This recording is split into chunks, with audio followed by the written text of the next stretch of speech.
Good evening, everybody. Welcome back to PSGL. George Morgan here, your commentator, alongside me, TK, who is going to be rounding off the season with me. Down the inside, Absolutely impossible scene. This is for the win between these two. I'm on the edge of my seat. He needs to get it done now.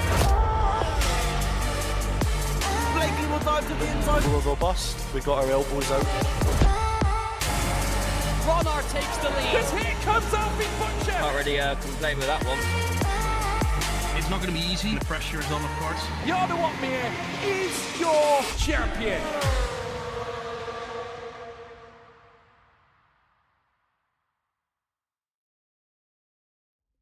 And good evening, everyone. Welcome back to PSGL as we gear up now for round 9 of the E-Series Season 6 Championship. Of course, we head to the Temple of Speed, one of the most iconic tracks in the whole of Formula 1 and the whole of motorsport. And Corey, I'm sure they're going to give us some harsh racing here tonight. Of course, in the past few rounds, we've seen a few difficulties when it comes to overtaking, but with the likes of Monza, I think it might be a little bit more easy for them to actually try and give us some action tonight.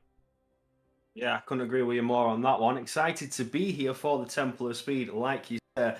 And it begs the question, can they make those sends? Like everybody knows, Rettifilo, turn 1 in Monza is dangerous territory. You are so hard on the brakes, trying to get the rotation into the car to make it around that chicane. And that's where you may see the overtakes come in, because you've got the DRS down the start finish straight. And this may be one of the only places to pull off an easy move. Everything else is going to be bold, risky, and unorthodox, to say the least. Yep, it certainly will be. And we have nearly everybody in, so we should be starting in a couple of minutes' time, but just while we wait for everybody to get in, we'll have a quick look at the standings and seeing how things look. So Ferrari, it's another dominant story once again. They sit, I think it's 117 points clear, as I haven't got the updated ones. 1 second, guys. This is very, very poor from me. There we go. There we go, 117 points clear ahead of Red Bull, who's sitting second on 265. 9 points ahead of RHG, who sit in third, and then Williams are starting to creep up the standings as the rounds go on. They're now only 33 points away from a potential runner-up spot themselves, of course, the champions back in Season 1. Then FVR, their best season so far to date, of course, finishing 8th, 9th and 10th in the past here in E-Series at the moment, looking on for a top 5 ahead of Alpine. I said at the start of the season that they'd be the champions. I had it in them. I thought with the lineups they've got, there's a chance. But they sit P4, a little bit behind FVR, but at least they've got a chunky gap to Veloci Academy, who sits in P7. FRT overtaking McLaren Shadow in the standings. Now that has got to be the biggest surprise of them all. McLaren down in P9 after a pretty dismal round in Silverstone, and I've got to say, wasn't their own fault at all. Normally they've got quali bans or drivers make mistakes, but this time it was down to a puncture and a wheel failure. Otherwise they would have both finished in the top 10. And then P10 reigning off the standings is Venturi Esports. VNT not being the best season, but then again, there's teams like Veloci Academy, FRT, McLaren who aren't really that far ahead. So all more to play for them this season. But Corey, let's have a look at who's lining up tonight. I am excited for the lineup that we have tonight. Kian Gordondorp, Ulysses Zildrim, two drivers been challenging those top spots in previous races, need to do all they can here tonight to help close that gap up to Ferrari ahead. Like you say, they are 117 points clear. There are 250 plus points up for grabs till the end of the season, so they do have a chance to do it, but they need to score the points to make that possible. Matthias Van Erven and Nelson Alves, Tomas Gal and Joris Krozen, RHG per lining up once again. Victor Widler, Reyes Imtiaz in Venturi. And then for the Alpine, Andre Molnar and Peter Stachelek. Philip Fresneder, Xander Van Deeken in McLaren. Ferrari have Ricardo Benzoni and John Evans making another return. Can John Evans take another victory? That is what we'll be keeping our eyes out for. Keaton Lock, Diego Zozo for FVR. Gregory Priswell, who has been replaced, I believe, as he's having some computer issues, so has been replaced with Chador Presican, and then Sergio Sabrino for Veloci. Finally, you have Skither and Tekube in FRT. Indeed. So very, very competitive tonight. Of course, we've got a few new drivers as well making their way in. Keir Dunlop, I'm sure it's his first race here this season in E-Series. We've got Victor, I think it's his second. Of course, Takubi, brand new as well to E-Series. But Skither as well for FRT. Brilliant time in Silverstone. Took a P8, I think, after qualifying near the back. So maybe FRT could be on for another top 10 finish this evening. And a quick reminder before we head in of how things looked in Silverstone. Of course, it was a dominant performance by John Evans. Never really looked under any pressure, whether it was in qualifying or in the race. And then, of course, it was Ulash, Zildjian P2 and Josh Edu running off that podium for Alpine. And then also, really good race from Luca Rapassa. Got knocked out in Q1, came home to finish P6. FVR as well with the top 10 as Skither as well, finishing 9th for FRT. And then, of course, a penalty must have got removed, hence why Stephen Vasso has dropped down to 11th, but originally was in that top 10 spot. So it was still a good round for VNT as well. And finally, Corey, we've got cars heading out onto track here at the Temple of Speed. And the first car to actually start a lap will be Sergio Sobrino, but of course he is on the set of the intermediate tyres because these first runs, as we know, mean absolutely nothing. No, they're just getting a feel for the machinery, is to say the least, making sure all the gear is working and satisfactory, checking the wheels are fully synced up and they're not going to have any technical issues mid-race, because that can prove crucial and devastating. I've seen it in previous races where you have wheel disconnects and then when they're approaching the entry of a corner, they just go straight on. They don't even turn, they don't slow down, nothing. They completely lose control of the car, and it's all down to tech issues. So they slap on inters, they come out for a quick little run, make sure everything's working nicely, get a feel for everything, and then we wait for the soft tyre runs, which could see them in Q2, could see them eventually challenging for their pole position. Here in Monza, the gaps are going to be down to the 100th, down to a thousandth of a second with how fast the lap times are on this circuit. Yeah, indeed. I mean, in peak quali times, we're into I think the 118s, mainly as Sergio does set a time on the board. But yes, we are into the 118s. I think even the 117s at a push, I'm not 100% sure. And of course, with the fact this track is a lot of the time flat out, or at least you're applying a lot of the throttle, it means that the gaps are going to be quite small, because corners such as the two Lesmos, they might look difficult, but for these drivers, because they're constantly pushing the limits of the cars, they're never, there's always such a small gap through those corners because they all know how to take those corners perfectly. So, the lap times are going to be stupidly close. We're definitely going to have some upsets in Q1. Same as well for Q2. So we are going to have a really good qualifying here this evening. And just to clarify as well, we have got the qualifiers fully dry.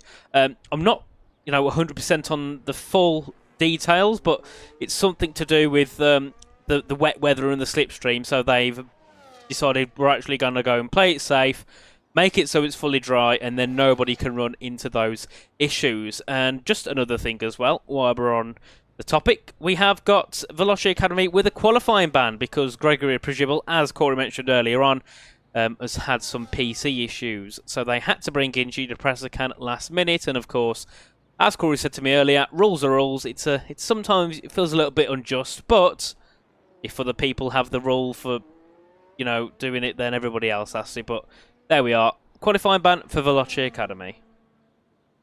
Yeah, see, it's just if we didn't have rules, to elaborate a bit on that, then the world would descend into chaos. If you think about it that way, rules separates us from the animals. We actually do things properly. Now, he has unfortunately been given a qualifying ban. It's a way of penalising this to stop people from potentially making last-minute changes when they don't need to. But of course, Sir Pressacan has been slapped on the wrist, unfortunately, although it's not his fault. He's had to come in and fill in for Gregory, who's having issues again. Could not entirely be Gregory's fault, just some faulty hardware with the computer, and in the end, because it's in the rulebook, it must happen. Indeed. And Corey, your mic keeps cutting out a little bit, so I'm going to let you try and sort that out quickly, so that issue doesn't continue on, while we do have a couple of cars out on track. Takubi, part of the FRT team. It's his first race in E-Series ever. Normally down in F7, so this is a rather jump up for him in terms of the grid competitiveness. So, definitely, I'd say, well, I think there's a lot. He's going to feel pressured either way because he thinks and he will know that he's got the pace of some of these drivers. But in the grand scheme of things, there's not really much to lose. It's not like he comes into this and we're like, right, he's going to get top 5, expectation. That's not the case. Most people expect him probably just to turn up, do the race, and that's it. So anything higher than a bottom 5 for Takubi is probably going to be a plus. And that's not being mean, that's just being truthful. And that's gone for VNT and FRT for the majority of the season. But of course, there's been some good results for both teams in the past couple of rounds. Of course, Skitherans, both VNT cars up in the top 12 last time in Silverstone. But Takubi will now begin his lap as we head down towards turn 1. And Corey, have you managed to try and fix those mic issues? I hope so. Is that any better? So well, it does sound it now. That sounds a lot better. I was looking at Discord and they've changed something. There's something new that I've never seen before in Discord. It's called voice isolation, studio mode. It's just something new to me. And apparently it was on voice isolation. So I've changed it to just standard, and now it's working. So let's go with that. Indeed, but would you like to take us through the next lap here with Takubi, Corey, so I can give my voice a little bit of a rest for a moment? We can indeed, as we do get ourselves going out of the second Lesmore, flat to the floor, open that rear wing down to Seraglio, and then he'll come up to the famous, the lovely, the beautiful Variante Ascari. Now sending it into the left-hander, trying to keep the car straight as possible as you come back around turn 9 before you need to come back around to the left, trying to minimise all the drag on the car, maintain the exit speed because you're flat to the floor all the way to Parabolica. Now you need to try and send the car into the right-hander but not catch that understeer. It's very easy to do so. You'll run it wide outside of those white lines very, very quickly, but it's dealt with well for Takubi, and he hits the line. It's a 17.7 to take us away with the initial bank at times. Indeed, a nice lap there from Takubi to get us started off here on the soft tyres. Of course, as we saw, especially into Ascari, the limits they have to go to, the track limits, are insane. I mean, I thought at one point he went over them because it was that close. And, I mean, when you go through there at maybe 10 miles an hour, it doesn't look that bad. But when you're going through at, like, 160... it's insane how they can somehow keep it within the white lines, because this track, I think, is one of the most difficult when it comes to actually setting a lap in between those white lines to either side. It is such a difficult track, and I think because of how short the track is, it's a little bit like Austria in the sense of you just got to send it, and there's going to be points where sometimes because of RNG or sometimes because of 1 degree of steering less or more, you end up off the track. You've got to take those risks here to get those big lap times in. So a nice start for Takubi and FRT, but as we now see, everybody else pretty much is out on track. I think the first one were both actually off the VNTs. Victor Vidler is first, I presume second appearance here this season. Race has also made a couple of appearances in the past few rounds, so let's see what this lineup can do as Victor now heading out of the Parabolica and down towards the Retafilio chicane. Of course, DRS will be open down this home straight in towards that first braking zone. Of course, in the race, very, very treacherous, so they've got to be careful when hitting the brakes into turn 1. Just before that 100-metre board, get the car turned in nicely through the opening couple of corners, and you can see there a bit of a slide on the exit of turn 2, but he kept some speed through, so it's not too shabby. Then through in towards the Curva Grande at turn number 3, bit of a kink to the right, nothing much at all in these F1 cars, and then down into the Della Rogia chicane. Get the car turned in, hop the curbs if you can, and then of course the 2 Lesmos await. And through this section here, Corey, like I said earlier on, because of how good these drivers are, between me and you, there'd probably be a gap through those 2 corners, but these guys are that good, there's probably thousands separating them through that section alone. Yeah, I agree with you on that. With how fast it is through Monza, you're flat to the floor, and that's why it's very, very easy to make those mistakes and go outside of the white lines. If you just keep your foot pinned, you're going to understeer, you're going to slide, but these drivers know how to attack these corners, shown time and time again, and for Victor Lidler, Ascari was no difficulty for him. Around Parabolica we go, just showing how they perfect the line on entry, and the gaps are going to be down to the thousands. You can just see it with how they attack the apexes and the curbs. Indeed. Fastest lap. Yep, 17.5 for Vidler. What about Race Imtiaz to the line? That's a 17.726, a couple of tenths shy of his teammate. Next is Tamas Gal, an absolute heavy hitter when it comes to qualifying. Heads to the line. No doubt goes quickest, a 17.485 for him. And next to cross the line will not be Andrei Molnar, it will be his teammate Piotr Staklek. Up to the line, where can he go? Oh, it was an invalidation there, Corey, and that's something we're going to see throughout Q1, Q2 and Q3. Yeah, I think that's something we're going to have to keep our eyes on. We were just mentioning how easy it is to run outside of the track limits, and seeing for Staklek, it was well and truly done. Alpine driver's going to have to go again. He's got 6 minutes to get back around. Plenty of time to do that here. As you see, the lap times are only going to be around about 1 minute and 20, even if you're running slowly. Indeed, and a nice lap there from Joris Krozen to go top of the timings with a 117.418, and Nelson Alves splitting the two R8G cars. Andrei Molnar up into P4. What about Xander Van Dijken for the McLaren team? His teammate's gone 7th. Xander goes up into the top 4. A nice lap from him indeed. John Evans up into 3rd, matching the time of Nelson Alves. And Kearden, look, goes to 2nd place. Also matching the time of Joris Krozen as the 2 Red Bulls go 8th and 9th. And then, of course, Piotr without a lap due to an invalidation. So I've got to say, Corey, surprisingly, that there's only 1 car without a lap. But just look at those gaps. A 10th and a half separates the top 11 here. I know, that's absolutely crazy. If you put it down to 2 tenths, it's P1 to P14 within 2 tenths of each other. It doesn't get closer than that. And look at Joris Krozen and Kearden, look, identical times. Nelson Alves, John Evans, identical times. They are literally squeezing every ounce of time that they can out of their cars. Yeah, the lap times here are insane. I mean, we also see Victor and Philip as well matching lap times, and I think that's something we're going to see quite a lot through this qualifying session.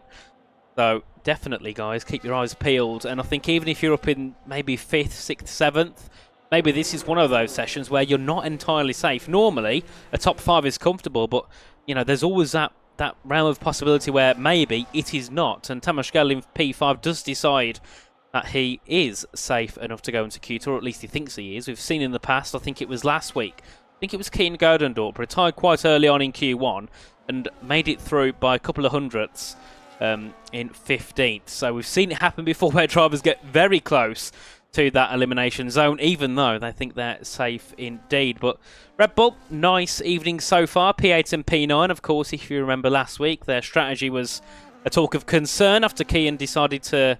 Well, I don't know if it was Keane or his engineers or the team decided to pit him very early on and go for the 2-stop. It's safe to say it did not work out, and that certainly cost Red Bull a lot of points, I suppose, in their little battle with Ferrari, if they ever have one, because the points gap is that big. But certainly cost them some points against R8G, because I've got to say, Tamas Gal last week had a tremendous defence with a couple of cars on fresher tyres behind him, just could never get past, even though on a couple of occasions they did get a wheel or 2 ahead, as we do see now, Corey, a couple of more cars retiring. So yes, we'll see what happens, but I imagine 6th game will go out in a couple of minutes' time. Well, even then, Xander Van Dijken, he's only 6,000ths of a second away from Tamas Gal, and if he doesn't retire and doesn't feel safe, then it begs the question: is Tamas Gal? You mentioned it. We saw it last week. Oh, never mind. Have a quiet. Oh. Yeah, I'll stop. Cheers for that. You clarified exactly what I was thinking. Do you need to retire or do you not? Well, he doesn't need to, but he has, because he feels safe. Well, you can say your point again, because Andre is only 8,000ths behind Xander, so... Does Andrei Molnar feel safe? That's the question. Is he going to be going back out to the track? As we do see Philip Prejoneda, who certainly doesn't feel safe, go out that as well with Piotr Staklek, who certainly isn't safe without a time on the board. Indeed, and I have been asked to turn up your mic, so I have done my end. I'll just double check with Connor if it is any better. If not, I'll turn it up again, because I could never talk. Hello? Oh, that should be way better. It's nearly in the red, so yes, that should be fine, I'd imagine, Corey. If it's too late, I'm sure Connor will shout at us. If it's too quiet, he'll do the same. Picture... I've got a boom mic above my head. I can move it closer, move it further away. Okay. Let me know where the sweet spot is, and I'll put the mic there. Indeed, but we have got our cars now out on track for the final runs of Q1. And of course, this is where things get very, very interesting. Currently, our bottom 5 is both of the FRT cars, one of the Alpines being Piotr Staklek, and then VNT's Race Imtiaz. And as well, I've got to say, not very comfortable for Riccardo Benzoni. Only P15 here. It is home Grand Prix, even in Q1, and I'm sure he would not want to be out of Q1 for the Scuderia, considering it's theirs and his home race this evening. So lots of pressure on the Ferrari driver indeed. But, Corey, I don't think there's much pressure on the team with the sort of points gap they have above everybody else. No, so it begs the question. Is Riccardo Benzoni just thinking there's not much to worry about? We have a decent lead. Even if the Red Bull were to get a 1-2 and we lost some big points, it's not enough for them to completely close the gap up to the point they'll feel threatened. There's still 200 odd points. Yeah. Ferrari must be feeling safe with the Benzoni being so far down. He's not come rushing out for a second run. He's took his time. He feels comfortable. So we'll wait and see what Benzoni's got as he is on his outlap. So when he hits that checker flag, we'll see what sort of improvement he's got. However, Andrea Molnar did just set personal best for sector. Indeed, we'll have to see what Andre can do, but I'm on board with his teammate. Piotr Staklek, without a lap time yet in this session, needs something at minimum to jump above 19th. He needs to get a good time to get up into that top 15, ideally into the 0.4s, I think, here for Piotr. If he can do so, if he's in the 0.5s and 6s, he's certainly going to be in a spot of bother. So let's see, what can the Alpine do? Heading through into the final couple of corners for the Alpine team, of course, they need to be getting into Q3 for both of them at minimum. Never mind, just trying to scrape through into Q2. Up to the line goes 5th fastest. That should be safe there for Piotr Staklek. Next will be Philip Presnader. What can he do for McLaren? Goes 8th, just ahead of Andre Molnar. Next to cross the line goes P6 for Alpine. They should both be safe heading into the next session. Then we have Matthias van Erven, who's hit the wall after making a mistake at Parabolica. And that is certainly not what he needs. Diego Zorzo has had an invalidation, but I want to keep an eye here on Riccardo Benzoni, Corey. Yeah, my eyes are on Benzoni. He's firing it into a skating invalidation. Oh! It's over! Benzoni is out! He's had a huge mistake, just catching too much understeer on entry, tried to throw the car back to the right to correct it, and cut the white line. He's out. As Sobrino goes quickest, Tekube ends up lining P6 and goes through. Who else is to cross the line? Kian Gordondorp goes quickest. Ulas is Zildrim. Where's he going to place that Red Bull? Well, it could be possible 0.3 here for Ulas. He was up by a couple of tenths in Sector 2. What can the Red Bull driver do? Up to the line. It's a 0.334, a nice lap from Ulas Zildrim. But there we have it. Our bottom 5 is going to be Diego Zorzo for FVR, Skidder for FRT, and then Ferrari's Riccardo Benzoni. At his home race, he would not have wanted to be out in Q1, only with a 17.716 after a mistake, heading into Ascari. And then we have Race Imtiaz in 19th, who didn't improve. And then, of course, the qualifying ban for Tudor Presikant, who will start this race P20.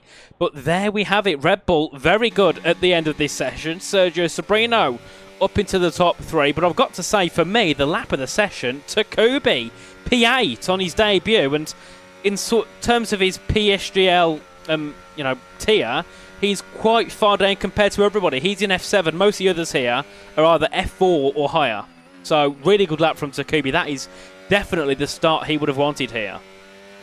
Certainly feels very, very confident at the Temple of Speed and proving that he has the speed for the Temple. So Takoubi, will we see him go through to Q3? But he's certainly through to Q2, so let's see what's to come for the 15-minute shootout for Q3. Indeed. So as Andre Molnar will just peel his car back into the pits, and then we can get going shortly for the second qualifying session of the evening. Of course, the gap's there. 2.5 tenths separating the top 15. 1.5 separating the top 11. The battle for Q3 is going to be very, very interesting indeed, and we are going to get some surprises. Just like we got with Ferrari being out in Q1, we're definitely going to have a few more in Q2, but shortly we'll have a look at the final qualifying classification, and it was Both of the Red Bulls going quickest ahead of Sergio Sobrino, Joris Kroos and Keaton Lott in the top 5. Nelson Alves, John Evans, Takubi, Piot, Andre, Tamas, Zander, Philip, Victor and Matthias Van Erven. And then unfortunately we did lose Diego Zorzo for FVR, Skither for FRT, Riccardo Benzoni for Ferrari, VNT's Race Imtiaz, and then of course Shuda Presakan for Veloce Academy. So there we go, Corey. Very, very close things heading out of Q1. Q2, I'm sure we've got more to come. But let's have a quick word from our sponsors over at SRC.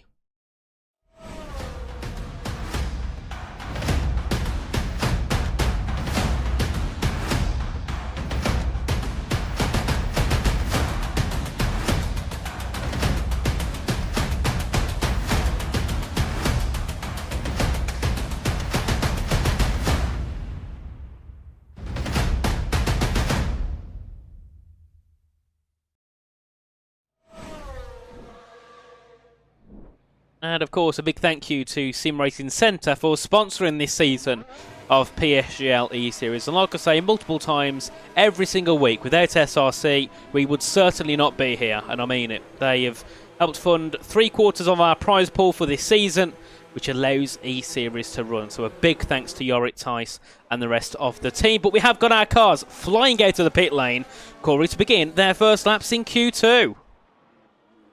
We've seen a wave of cars hit the tarmac, presumably on those used tyre runs, using those tyres they've got from qualifying 1, just to set their initial bankers to get a time up there and see what sort of pace everybody else is running on a used set of tyres before we have that fateful shootout in the final closing minutes, which we just saw a few seconds ago. I don't know why my mic keeps being weird. It's up and down at the minute. That's very, very strange. So I'll try and look into that. But a minute, Nathan, are we sounding good? Yeah, it sounds better, but every time we say that, it breaks after about 2 seconds. Oh, So hopefully, I don't know why that's doing that. hopefully it gets better as we go on this evening.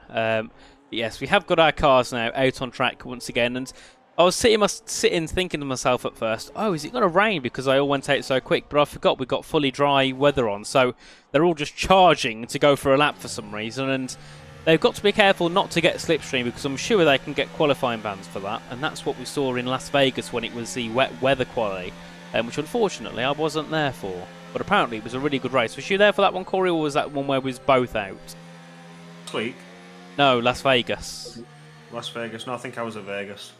Yes, it was a very, very chaotic one indeed. I'm sure quali is going to be like that, and it proves how good of a track qualifying is if you can get the same action from a wet weather quali. So, you know, this is going to be a really good ending to Q2 and, of course, Q3, where, I mean, at this point, you really can't put any prediction on who you think will get pole. Normally, you have a couple of names in your head. Here, I've got none, because everybody seems quick so far. Everybody being so close together as well. Like, just then, the top 15 were 2.5 tenths separated. That like literally is 2 good corners, and you could gain tenths in a corner with the track evolution and how soft tyres will work if you can get them fired up and ready to rock and roll. So for some drivers, pole position could well and truly be there. It certainly could be. Validation for Joris Kroos. Yep, not good at all there for Joris. Tamas does make it through unscathed in the kick saber. Of course, these two would have been the common lineup for the Haas F1 team last season in F1 sim racing, Tamas and Joris, and unfortunately not many points scored, but definitely a lot of potential in these two for the future. Tamas Gal heading up to the line to 118.2 to kick off the session, but of course these times are going to be mostly on a used set of the tyres as Nelson Alves goes into P1. His teammate goes even quicker with a 17.6, Piot into P2 for Alpine, and then of course all the lap times come flooding through to end off the first runs in Q2. And of course, Corey, as we see every week, these runs here don't mean that much at all because they'll go out for a second run and then of course for their final run where it's nothing to lose, go all out. Yeah, absolutely. John Evans going fastest so far with a 17.5. Now, is that a used set of tyres? Because that's a pretty competitive time if he's done that on a used set. I don't know. I mean, we saw 0.3s last time, so I'd imagine it's on a new set. But if it's on a used set, then pat on the back, John Evans. as well with Van Urban as well. He's done a fairly decent time with Keane Gordondorp, so they're certainly finding the grip over everybody else as we get through the first 5 minutes of qualifying 2. 10 minutes to go, as the drivers now will have to sort of wait down the clock and wait for the right time to go out, because they're trying to preserve the tyres the best they can for qualifying 3 if they have a chance at pole position.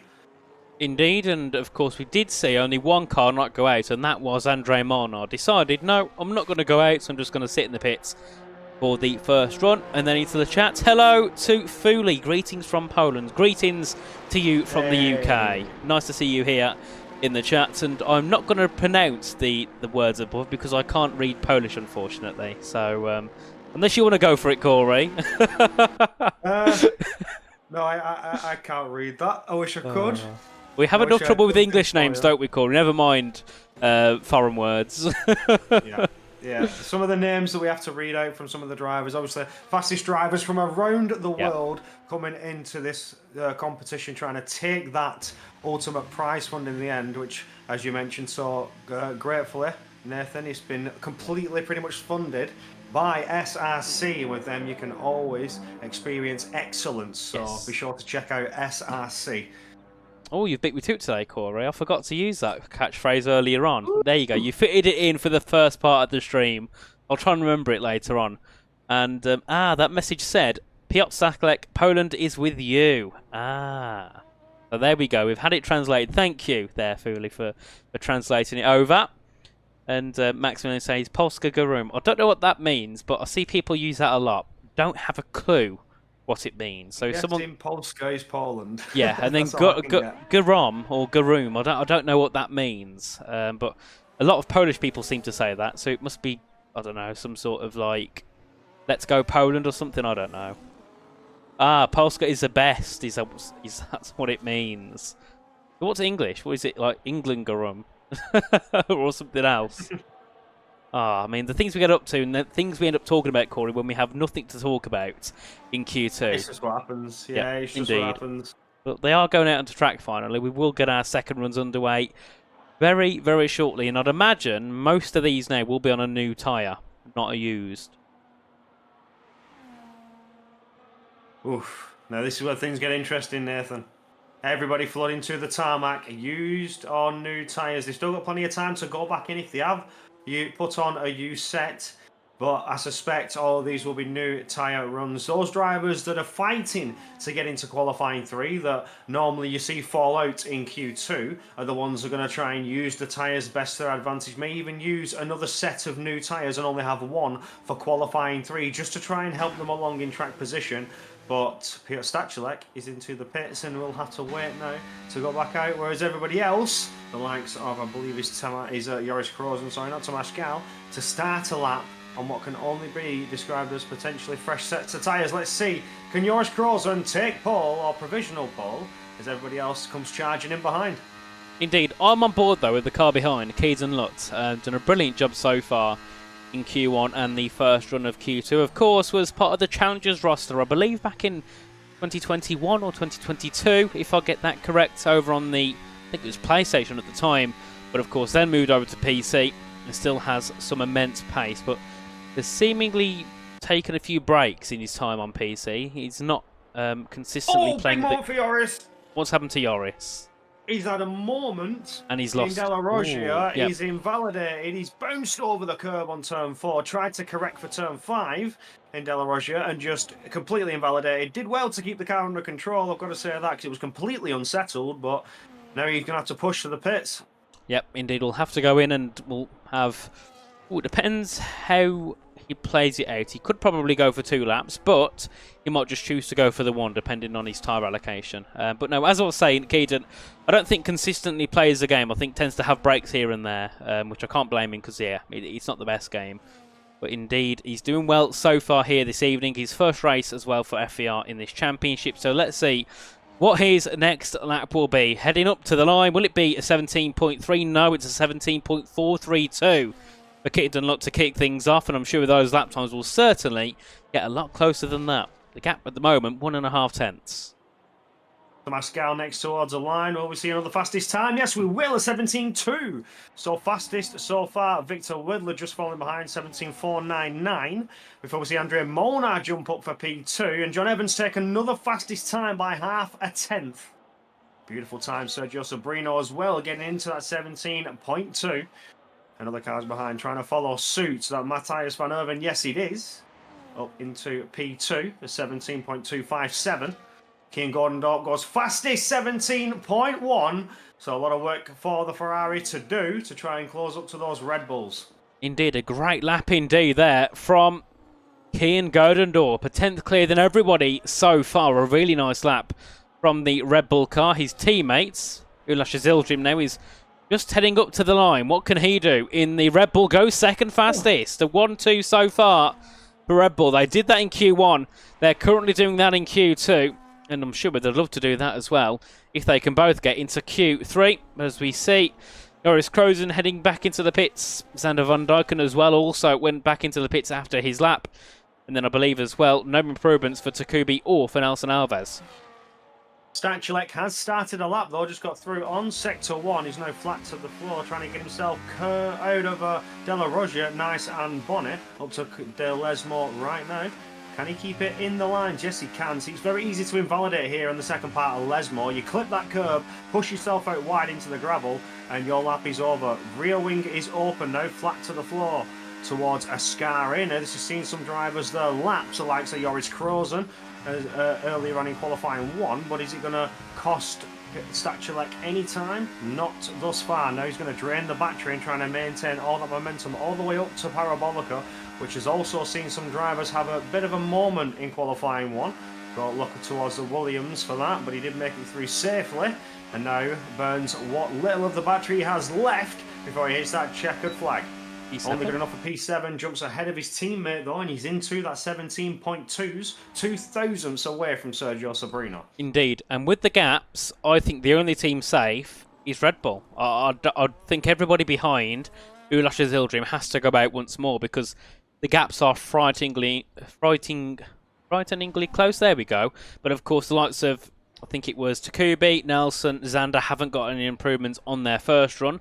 Joris didn't get a run on the board at all yet, so that's 4 drivers who could easily make their way up into that top 10, maybe higher. So there's pressure on everyone. John Evans down, I would imagine, and it was a 17.238 for John Evans in P3, and then of course the slowest time an 18.0 for Zander van Dijken. But once PR goes in, we should see more cars start to head out and get prepared for their final run of the session, and then we'll get to see who can make it through into Q2. Of course, the top 10 make their way into Q3. The bottom 5 will drop out, and we'll start from those positions in the race. Ulash Zildjian joins his teammate, retiring from the session, and then we'll see who's out on track first. I believe it's the 2 McLarens. Philip, first out. It is indeed. Philip Preschneider will take us away with the first lot of runs. I think this is the final set of runs. I can't really see a lot because we have a slow-moving car, so all I can see is caution, sector 3. But I'm trying to wait. There it is, 2.5 minutes left of qualifying. Therefore, this will be the last run for the McLaren boys and everybody else who seems to be following suit. The Red Bulls taken our advice and have retired because they certainly feel safe on that 17.1, which I imagine they well and truly will be. And yeah, it's everybody else now trying to stay out of that bottom 5 and secure that qualifying 3 spot. And maybe it's their chance at pole. Just look how close everybody is from P1 down to P10. Indeed. 0.3 of a second. Within 0.3 of a second. It's just like qualifying 1. It's so close that maybe even overtakes are going to happen, whether they want them to or not. Yeah, we might actually get overtaken today. There's always a possibility heading into the race. From what we've seen so far, the lap times are close. You know, the track generally does promote overtaking, but of course we'll truly see once we're a few laps into the Grand Prix in around, I'd say, 20 to 25 minutes time. But the first car to go out on a lap will be Philip Preschneider. Let's see, Corey, what he can do to try and get that car, or keep that car, in the top 10.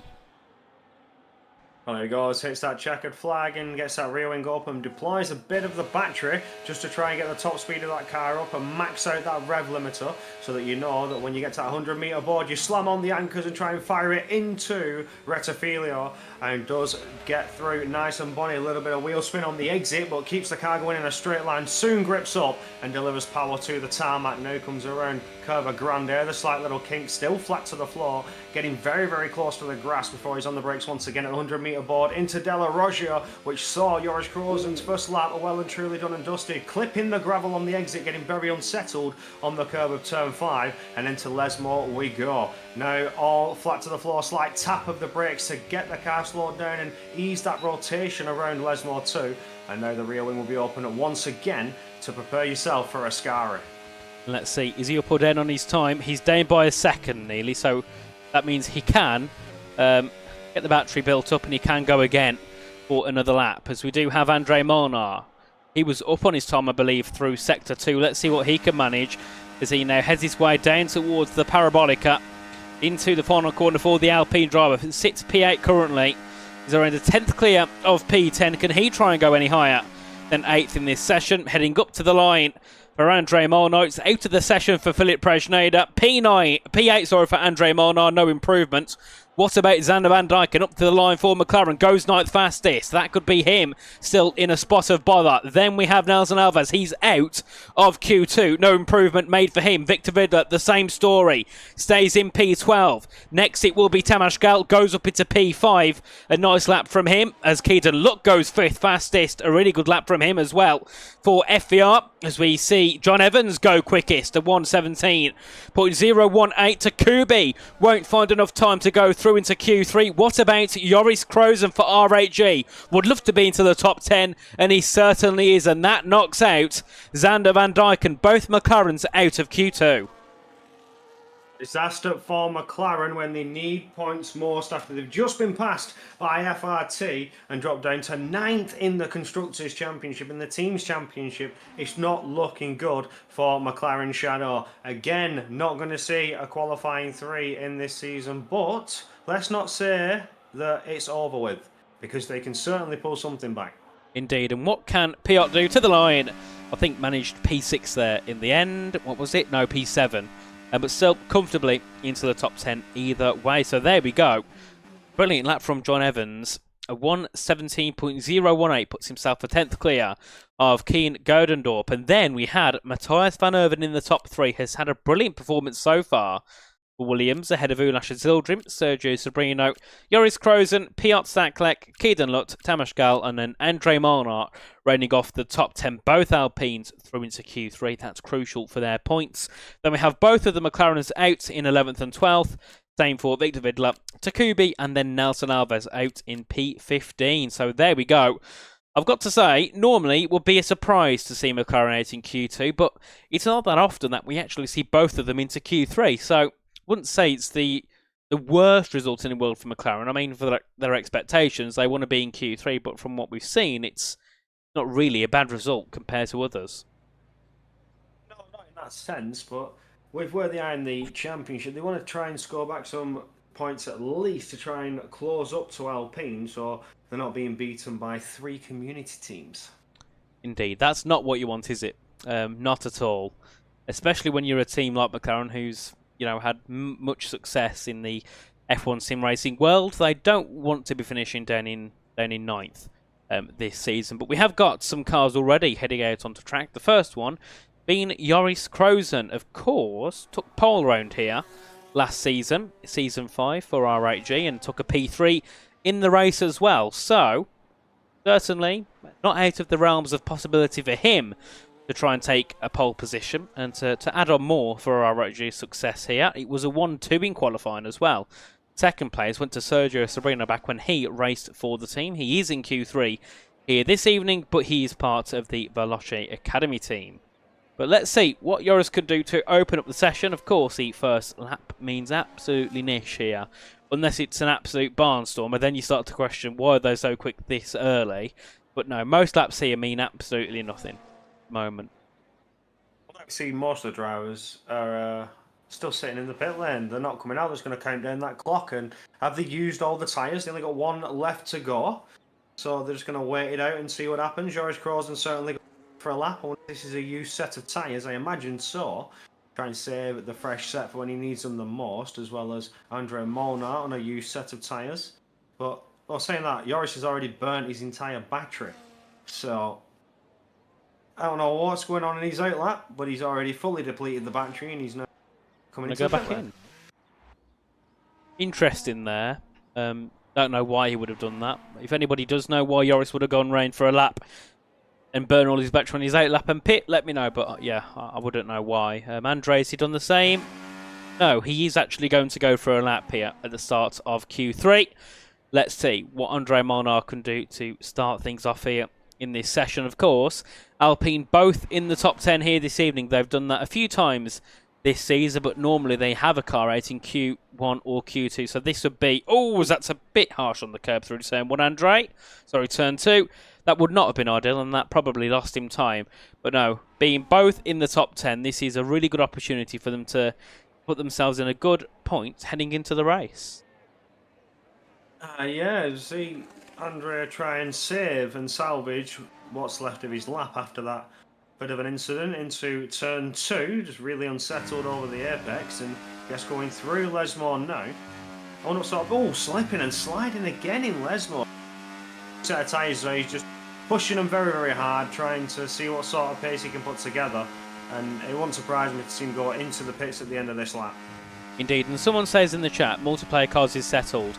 Multiplayer cars are only used in PC F1, so E-Series and then F2 downwards don't use the multiplayer cars. Everybody else uses the normal ones. Yeah, I don't think the difference is that big, but for those right at the top, you know, any differences are different, so it matters a lot more to those guys. Andre Molnar at 18.5. I don't know why he went for the lap there, because he lost enough time in turn 1 and 2 to not really matter, you know, what sort of sector 2 and sector 3 did. I thought he would have pulled into the pitch straight away. Well, maybe he's just counting down the clock. You know, a lot of the drivers, like we said, they may only have one set of tyres to use. That's why they've seen them wait it out and just be patient. They've not rushed into the track like we saw in qualifying 2. So maybe they are just using used sets, just trying to count down that clock, and then eventually when they need to slap on the fresh rubber, they need the lap time, is when we'll see it in the final closing minutes. Indeed, as the first car to begin a lap will be Piotr Stakilek. For the Alpine team, of course, his teammate set a lap, which means absolutely nothing, and 1:18.5. You're nearly a second and a half off, so that lap means, yeah, nothing for Andre, and let's see what Piotr can do. Through the first couple of corners, through in towards Curva Grande. This needs to be a good lap here for Piotr, especially given I think most people here are on a new set of the tyres. It's a 25.870 in Sector 1 for Piotr as he makes his way through the De La Rongier chicane, then in towards the two Lesmos through turn 6 and 7, and then of course down the Taralio straight. Oh, and that's a bit wide, and similar issue to what we saw for Andre Molnar there, losing the rear slightly through the corners at mid, the mid-speed corners, I should say. I wonder if that's rear tyre degradation on these soft tyres. You know, this could be used sets still. We still have 7 minutes for these drivers to go until the qualifying 3 is over. So if this is a used set, maybe the rears are something they need to watch out for. Because we mentioned before how much you are flat to the floor, so the rears are going to be punished around this circuit. Indeed, as I'm on board here with Matthias van Erven for Williams. Of course, as 17.7. 17.7 for what? Sorry, Stachulek set the lap. Oh, okay. There we go. I was thinking then, who set a 17.7? I only see one lap time on the board. That would have been thinking. Yeah, it would have been that should have been internal. That should have been internal. I apologize. 17.7. I was thinking, is that new? Is that used sets? I'm just thinking about lap times. Maybe that should have been internal. Oof, what a lap from John Evans! A 17.0 to kick things off. That is a lap and a half for John Evans to go up to provisional pole. It's a 17.491 for Tamashkel. Next will be the Mercedes, that being Velocity Academy's Sergio Sobrino. He goes into P3. Then we have Keaton Lutz for FVR up to the line, goes second, a 17.2. Not too shabby if I say so myself for him. And then we have Kian Gerdendorp for Red Bull. What can he do heading through into the Parabolica. Then a short run to the start-finish line. What will it be for Cian Godendorp? P3 just behind the back of Keaton Lutt. And then we'll see Ulash Zildrim cross the line. Yeah, absolutely watching as Ildrim send that Red Bull to the height of its ability. Can he get up to the spot like we saw in qualifying? P2. Quite yet. Still P2. Still could potentially pull some time out of there if he has the tyres to do so. They are all fresh tyre runs, as you can tell with the tyre difference, the pace difference, saying the fastest laps we've seen through the qualifying sessions. But John Evans for Ferrari taking the top spot, which is needed most after Benzoni's disaster qualifying one. Indeed. As Joris Krozen, I'm not sure if he's... No, he's not on a lap, so he must have invalidated as he is. Has got no battery, so yeah, definitely not on a lap. He'll be heading back in and then going once more in this session. But of course, the provisional pole so far goes to John Evans. Been very quick in Q1 and Q2. Of course, Red Bull have topped those actually. But Q3 so far, it's John Evans who is quickest at the moment with a 17.057. Of course, took pole last week in Silverstone, converted that into a win. So at the moment, he's pretty much unstoppable here in E-Series. And if he can get pole and win again, it's going to be 2 Grand Slams in a row for the Ferrari driver. And of course, that just gives them even more of a chance to take the championship in round 11. I don't think they'll have enough in round 10 to take it, but the penultimate round, I'm sure they will do indeed. So yeah, that just helps them get things wrapped up nice and early. And then, of course, we see Ulash Zildrim also heading back into the pits, and then the same will go for Joris Kroes. And, of course, the battle for P2 in the standings is between Red Bull and R8G. So, this does mean a lot for Red Bull to have a P2 and P4 compared to R8G's 5th and 9th. Yeah, if we're looking in terms of the championship, they're trying to defend and fend off R8G, who have been closing the gap up round after round. Red Bull didn't do too well at the start, then have got themselves high up there in terms of points and put the pressure onto Ferrari a little bit. And then eventually last week, of course, that gap opening up massively. And now R8G are trying to put the pressure on for the Ferrari boys. Yeah, Red Bull boys, sorry. Indeed, as we'll see the Red Bull peel in, and then we do see a car actually going out. I'm not sure if that's an Alpine. It is. Will be not Andre, it'll be Piot going out first. Of course, yet to set a lap in this session, so I presume he's going out early just in case he thinks, oh, I'm not going to get a lap done on the first time, I might make a mistake or whatever. He's given himself a buffer, so if he's got enough fuel, he can go for a second lap. I hope Piot can do something here to get a little bit higher up there. I mean, he struggled in qualifying 2 as well to get a time on the board and did it in the final run to get through to qualifying 3. And seems to be the case again now in Q3, struggling to get that initial banker on the board, but then when it's needed, can produce the lap time. But in terms of position here and now, this is it, the shootout 4-track position. Paul, I'm not sure if it could come Piot's way, but he can certainly put a spanner in the works for some other drivers. Indeed, as now we do see Piot's teammate, Andre Molnar, also head out onto track, and then we'll have the R8Gs start to go out. First one being Tamas Gal. Of course, normally a driver that you can put a bet on for pole position. He's really quick in qualifying. The race is where we do tend to see him drop back. Yeah, but qualifying, he's one of the best on the grid. Probably top 8, I think, comfortably on the F1 Esports grid. Really good when it comes to qualifying, so we'll have to see what he can do. And then we have as well John Evans, currently on provisional pole, also heading his way out onto track, down towards the De La Rogia chicane. And then the final car to go out will be Ulash Zildrim. Left it later compared to everybody else, so he's going to have that pressure of seeing everybody's lap times come through, seeing potentially drop through the grid before he's got to be able to set a time which can put him back up near the top. But the first car to go out will be the Alpine of Piotr Starklek. No lap on the board, so needs to make sure he doesn't invalidate. If he does so, that's P10 locked in. Well, hopefully the improvement's going to come, because here we go, down into turn 1, sliding into the corner, trying to keep the car going and get the rotation, but does well out of Retafilio, and now comes up to Curva Grande, flat to the floor. Piot needs this lap more than anything to get out of that bottom 10, that bottom 10 position, but is it to come? 25.7 for Sector 1. What sort of sector times are we seeing? Somebody with a bit more knowledge than me can work out if that's going to be worthy of a high time or not as he gets going through Lesmore 1 and tries to just tap the brakes, ease the car into the corner without shedding too much speed out of Lesmore 2 because that rear wing is going to be open and he needs to keep that momentum for top line speed. Now comes down to Ascari. Famous set of corners, and I love to drive them, but can also cost you your lap time as you try to maintain all the momentum because you've got another straight coming your way before you come up to Curva Parabolica. Parabolica, again, you just unsettle your car by the slightest amount. You'll be understeering wide and outside of those white lines, which we've seen happen in this very qualifying session. But for now, Piotr Stachelek doing very, very well, and we'll see a time on the board after what has been a bit of a struggle. What will we see? It's a 17.091, just short of beating John Evans to the top spot, but John Evans is responding on his own time. Indeed, as Andre Molnar goes into P6 with a 17.364. No more improvement for him in this session. Next will be Tamas Gell for R8G. Currently sits in P7, around half a second away from that pole position. What can he do on this final run? Would love to be into the top 3 for R8G.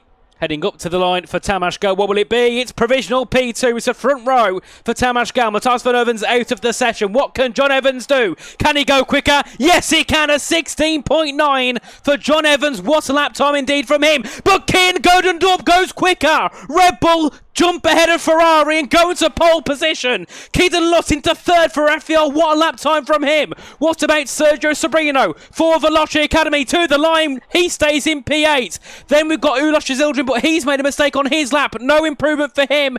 And Joris Krozen stays P10. But Kian Godendorp, I thought as soon as that lap time came on the board for John Evans, it was done and dusted. But Kian went even quicker at 16.949. What a lap when it was needed the most. Kian Godendorp can certainly produce the lap needed. He tries to fight back against Ferrari round after round, but here he is back on that top spot, taking pole. John Evans, looking fastest early on, has got some work to do because he's got a driver ahead of him looking to stop Ferrari's championship. What an ending there. Kian Godendorp versus John Evans.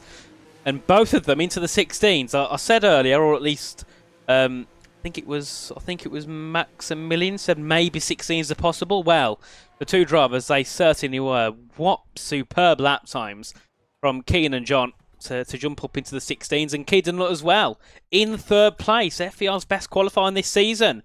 1,000th separating him and Tamas Gell in P4, and then we had Piotr Stachelek in P5 for Alpine. Ulas Zildjian 6th ahead of Andre Molnar, Sergio Sobrino, Matthias van Erven, and then Joris Krozen. Big shame there for Joris. No lap time on the board for him. And then, of course, there were mistakes made for Matthias van Erven. I think he DNF'd somewhere right out on circuit. P9 only for the Williams driver. But there we go. What an ending to qualifying. And, of course, Corey, we've got 27 laps of racing still to go this evening. But just before we head our way into the race, of course, we have our restart, our mandatory restart. So we're just going to quickly hear from our sponsors over at Sim Racing Centre.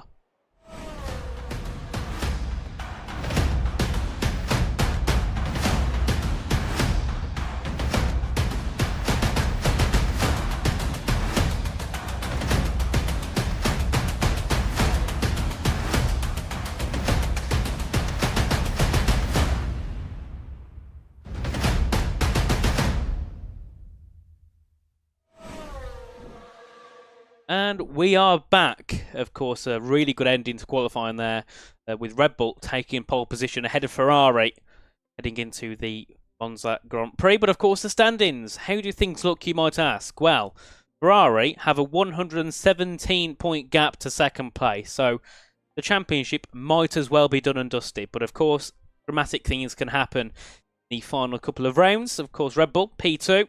They sit on pole position here this evening. Then we have R8G in P3 on 256 points, ahead of Williams in P4 on 232. And then a slight gap back to FVR, their best finish so far in all the 4 seasons they've taken part in. They finished 8th, 9th and 10th in the past. Never anywhere near the top 5. And they Currently sit there quite comfortably. Ahead of Alpine in P6, Veloce Academy, our last season's champions, in 7th. Ahead of FRT in 8th, and then, of course, McLaren Shadow. Dismal season for those guys. Then in P9 on 122 points. And then P10 goes to Venturi Esports on 108. So, Corey, the lobby's being set up. How's it all going? Are people starting to join us and quickly? Is ready to go. I've just put a ping out in the chat for people to join, so let's wait and see for who is to come. Indeed, and well, yeah, qualifying was really good, wasn't it? I mean, I think surprise for me was probably Red Bull on pole, not just because you know, the lap time was just insane, but the fact of John Evans has been so consistent these past couple of rounds. Whenever he's been at the top, nobody can get ahead of him, whether it's in the qualifying or in the race. So to see someone jump ahead of him after we think that is an insane lap, it's unthinkable, and definitely puts a lot of confidence into Kian, knowing he's got the pace, knowing he's quicker than everybody else so far. And then, of course, heading into the race, that's where things get dicey, because you've got turn 1, absolute hotspot for carnage. I think if you was to pick any track on the calendar and think, what's the most chaotic turn 1, surely, Corey, Monza's got to be on your top 3. Yeah, certainly. With everybody slamming on the brakes just before the 100-meter board coming down into turn 1. You've got 20 cars trying to make it around a chicane.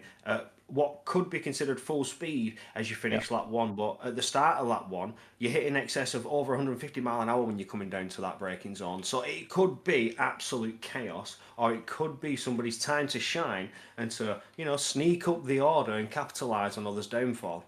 Indeed, if you can make the right moves through there, you know, you can look like a hero. We've seen it in the past where people have got past 2 or 3 cars in turn 1 here. When you go for that move normally, it doesn't end too well. Normally you end up hitting someone, but there has been occasions where it actually has ended well for somebody, and they've managed to get 2 or 3 or maybe more positions up the field.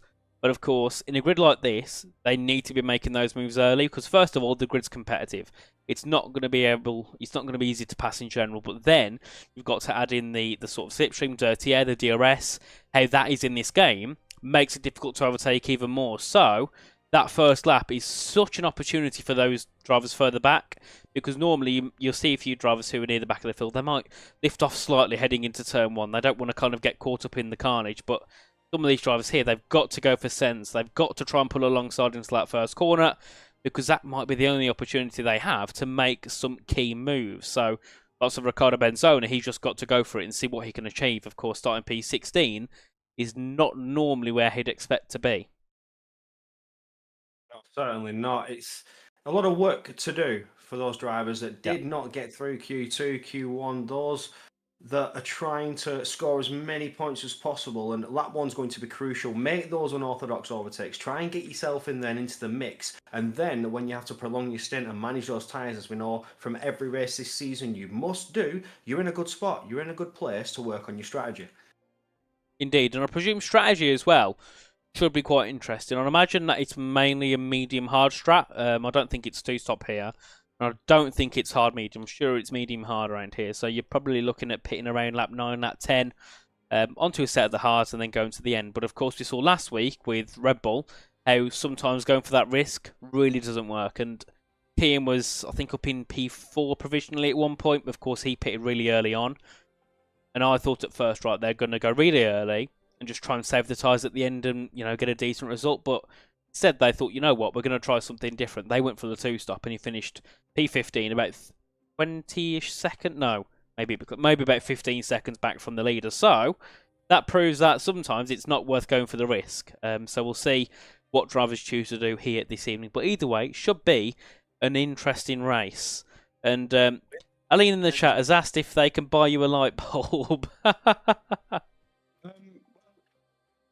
can do this. I can change colour. What colour do you want? I have a light. It's an LED strip, and I literally only use it for the comms. It's just you know, it's just adds a background light. PSGL. Yeah. What's green? It's just a background light. It's just a background light. I can do any colour. I've got multiple. So can you do red and white or blue and white? No, I don't think I'm gonna do two at once. But I can have it do stuff. So I can have it fade through all the colours. You have a mix of lighting, but I feel like that's just gonna cause some issues. But no, there's just mostly a background lighting just to make the room look a little bit more appealing. That's all that is. But we have been told as well, Ricardo's having issues loading his game. Ooh. Then someone put perfect cover for you needed to use a bathroom, I think. It's a clever excuse, that's for sure. Hopefully Ricardo can try and worm his way into the lobby shortly. Then we can get underway for the Italian Grand Prix. Of course, we've only been here once, and that was last season, in Season 5. And it was a wet race, I think, all the way to the end. Really interesting. And I remember we had a couple of cars get punctures on the last lap. Some of them even in the final corner. I think it was Nelson Alves for Test last season. Got a puncture in the final corner at Parabolica and dropped all the way down to the field to like 18th. Insane. And he was P5, I think, at the time. And of course, if that didn't happen, they probably would have won the championship because they had that really close battle with Veloci Academy back in Brazil. So this race last season changed the championship literally.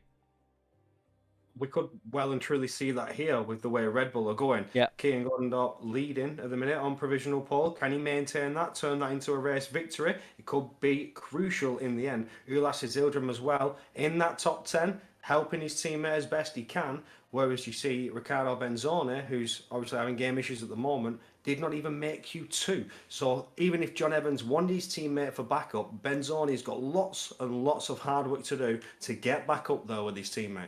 Yep.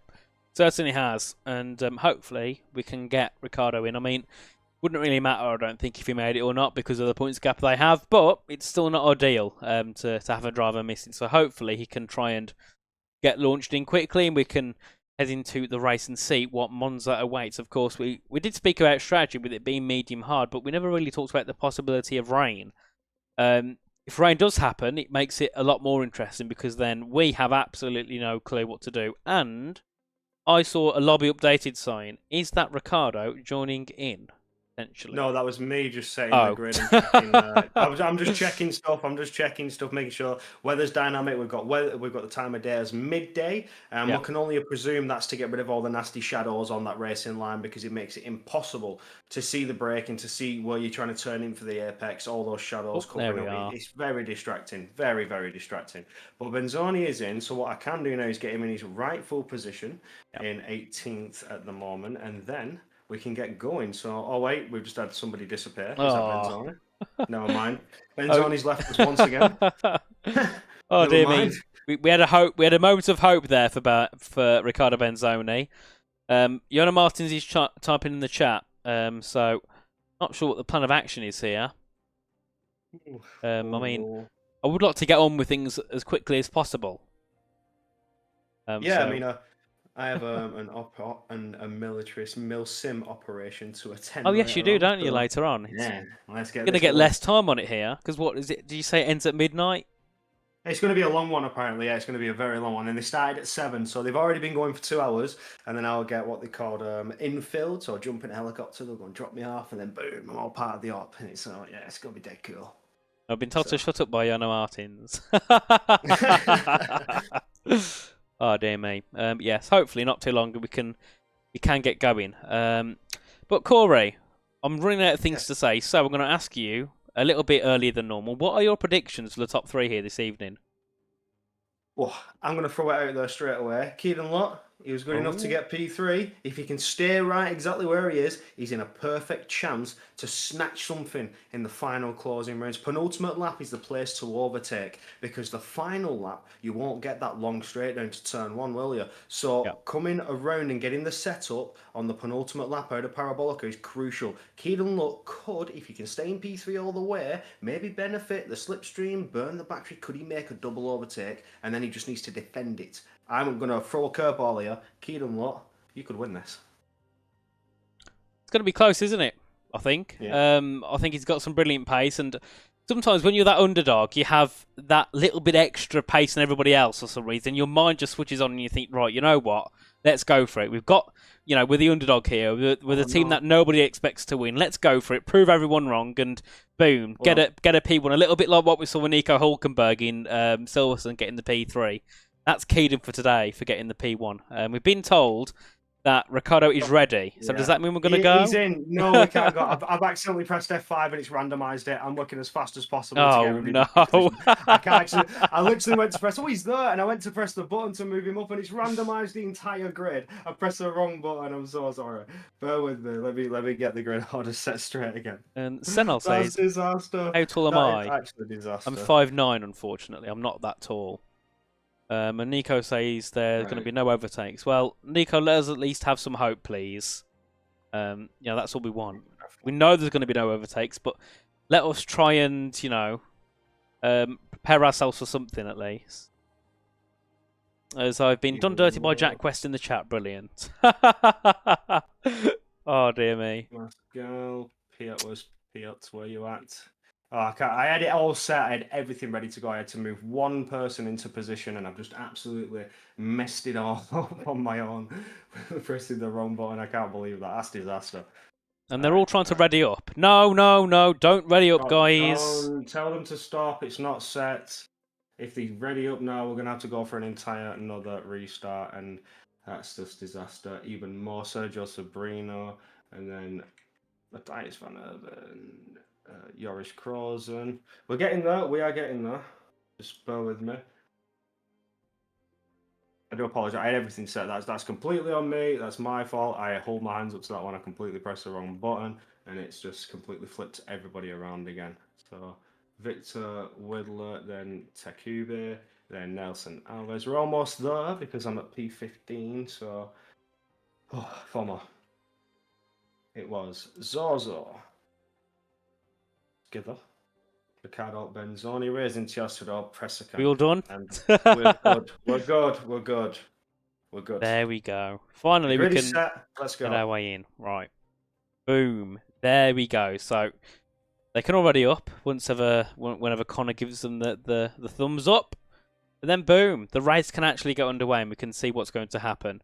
See who's going to win. So yes, guys, sorry for that little boring segment there, but there's absolutely nothing we can do about it because no driver chooses to host, unfortunately, which means the commentators have to do it, which is one of the reasons why I'm glad I stream now, because it means I don't get to host a lobby. So, boom. I don't mind doing it. I'm not used to setting grids. This is all new to me. I'm only a commentator. Tell this man, I don't even drive anymore. I used to racing leagues. I don't do that anymore. I'm not only anymore? A commentator. Why? Do you not like the game or just it's the game. It's the game. Don't blame you. I wasn't a fan of this one, so 24 wasn't so bad. 25 has not seemed to my liking. If they reduce the dirtier and make it a bit more easy for overtaking, I'll probably get back into it. Yeah, but at the minute, I'm just going to sit this one out. Indeed, I don't blame you. Hopefully F126 is better. Because we all said after F124 ended, right, F125 is going to come out, it's going to be brilliant. It had like a first good, I think the first 2 days were good. Everyone was like, oh, what a game. And then it fell apart after that. Oh, it looks rather overcast, Corey, I've got to say. It's looking a little grey. We are back to dynamic, so you had that nice full dry qualifying, no mucking about, and here we are ready to rock and roll, and it is overcast. It's looking grey. It's looking like it may be getting darker. Is weather predicted and on the way for these drivers? So we'll have to see what sort of tyres they start on to give us some sort of indication, unless somebody's kind enough to put it in the chat. Yeah, hopefully someone lets us know if the weather's going to change. That would be very well appreciated. And then, at least we'll know what to expect. And if we ever see people doing silly strategies, we're like, that's why. We don't just think, what the hell is he doing? Yeah. Silly season when the weather comes. Silly season. I mean, what are you predicting here? I'm just going to predict it's going to be fully dry. We're thinking there's going to be rain because it's overcast. It's just going to go dry in a bit, as it's got a little bit darker there on my screen then, quickly. Yeah, I saw that. Oh no! Is it going to rain ever quicker than we thought? But no, Corey, take it away. What a place to be. Monza, when it rains, you're flat to the floor. This is one of the tracks that, even in the dries, produce some of the best spectacles of racing that you see out there. And with how fast these cars are going around this circuit. Very wet end of race, we've been told. Oh. No, I know this game is very unpredictable. Like, it could tell them end of race, and in 3 laps' time, we could see torrential downpour. So I'm not going to try and commentate as cursor. I am. My desk is made of wood, and I'm touching wood. Tetuba has disconnected. Oh, crap. Tetuba has disconnected. Oh, no. No. Oh, According to no. Wednesday Lawrence, last lap will have snow. So get ready. We need chain tyres for that. I'll say that, Otis, we're getting to that time of year, my friend, so Oh no, it's please certainly don't getting say colder. restart. At that point, Corey, you can take the stream and I'm going to go to bed. Can't be bothered. Yeah, what's going on here? What's going on here? What are we waiting for? Because I'm just seeing a waiting for players sign. No countdown, no clocks, no nothing. We've had a disconnect for Takuba. I think it's broke the lobby. Is the lobby bugged? Oh, wait, I've got a countdown. I'm hearing a countdown. Tick tock goes the clock. And we might be going to the grid. Are we going? Are we going? Are we racing? Because I'm about to commentate this. I don't want to repeat of Brazil. But here we are. We're ready to rock and roll. The lights are lit. It's 5 lights.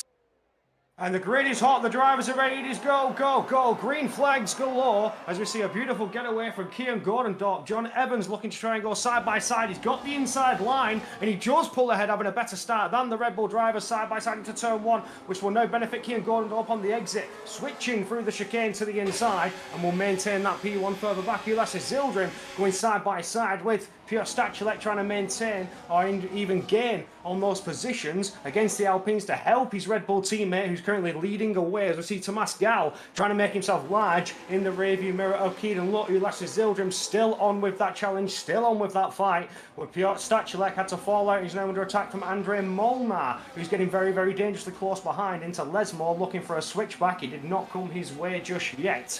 But looking on, everybody settling into their rhythm. The lap 1 start chaos has ended. And now, who's going to be looking for moves? Well, Sabrina was right on the rear of Andrei Molnar in towards Ascari, but couldn't quite get an overtake done. And the two VNTs swapped places. Race Imtiaz goes up into 14th. A good start from him. He started back down in 19th place. So a really good launch from Race Imtiaz as Sabrina once again right over the rear of Andrei Molnar, looking to try and press on early. Takubi has managed to get back in and luckily hasn't dropped out of DRS, so would still at least be in this race for something as we head our way back down towards turn number 1. Anybody up front looking to make moves? Not yet, no. They all still sit where they are. Further back, though, we have got Diego Zorzo on the hard tyres now, looking to try and get something done. Does pull ahead of Victor Vidler as we make our way through. Now alongside Race Imtiaz. Through turn 1 they go. Race with the medium tyres has the better exit and does edge ahead of the FVR driver. But we have seen there a couple of cars further back going for that hard tyre rather than that medium. So if we have got rain at the end and it wasn't a joke from Jonah, are they actually trying to get to the rain, potentially? Because it is starting to get really dark and we're only on lap 2. Yeah, see, this is what I was saying. The game is very unpredictable. It may say it's coming towards the end of the race, but it could just well and truly come out of nowhere. We know that being something with the game's mechanics. I've seen it myself. But those that have started mediums, I don't know if it's going to work in their favour. I doubt the hards can go 25 laps to say if it was to be the final laps of rain. Yeah, it'd be close, wouldn't it? I mean, they can probably do 20. They can probably do 25, but you're the whole time probably at risk of puncture from like lap 20 onwards, I'd imagine. So yeah, we'll have to see what happens with that as we continue on. Lap 3 of 27 is underway and still Keen Gordondorp leads. We do see Keaton Lutt though closing in quickly on the back of John Evans, but not looking to venture for an opportunity. Stays back in third as Piotr Staklek as well on the back of Tamas Gal heading in towards turn 1 and further behind. I think there was a move potentially from Matthias Van Erven, or was it Nelson Alves? Somebody was looking for a move in a Williams car either way. Further back, and Takubi pits onto hards, and that tells me, does he want to go to the rain, being as he pitted so early on? Potentially, unless something's happened to his AI and ended up picking up some damage. No, but it was a fairly quick stop, so he has gone onto the hards, maybe not liking the mediums. Is he going to do a double hard stop? Is he going for some sort of alternate strategy now that he's completely lost out on that disconnect? Indeed, as Skither has dropped back to 19th, has got damage as well on that front wing, so not good at all for the FRT driver. Of course, finished in the top 10 last time out in Silverstone. I don't think he's going to be looking for a top 10 here in Monza. As we continue our way on, and Sabrina once again all over the rear of Andrei Molnar, and eventually he's going to have to bite the bullet and go for an overtake to get ahead, because behind him is Matthias Van Erven, who's also closing in quickly in the Williams. As we head into the Parabolica. this begs the question, is a double overtake possible now? I was predicting this with Keaton Lutt potentially later on if he can hold that P3 for the entire Grand Prix.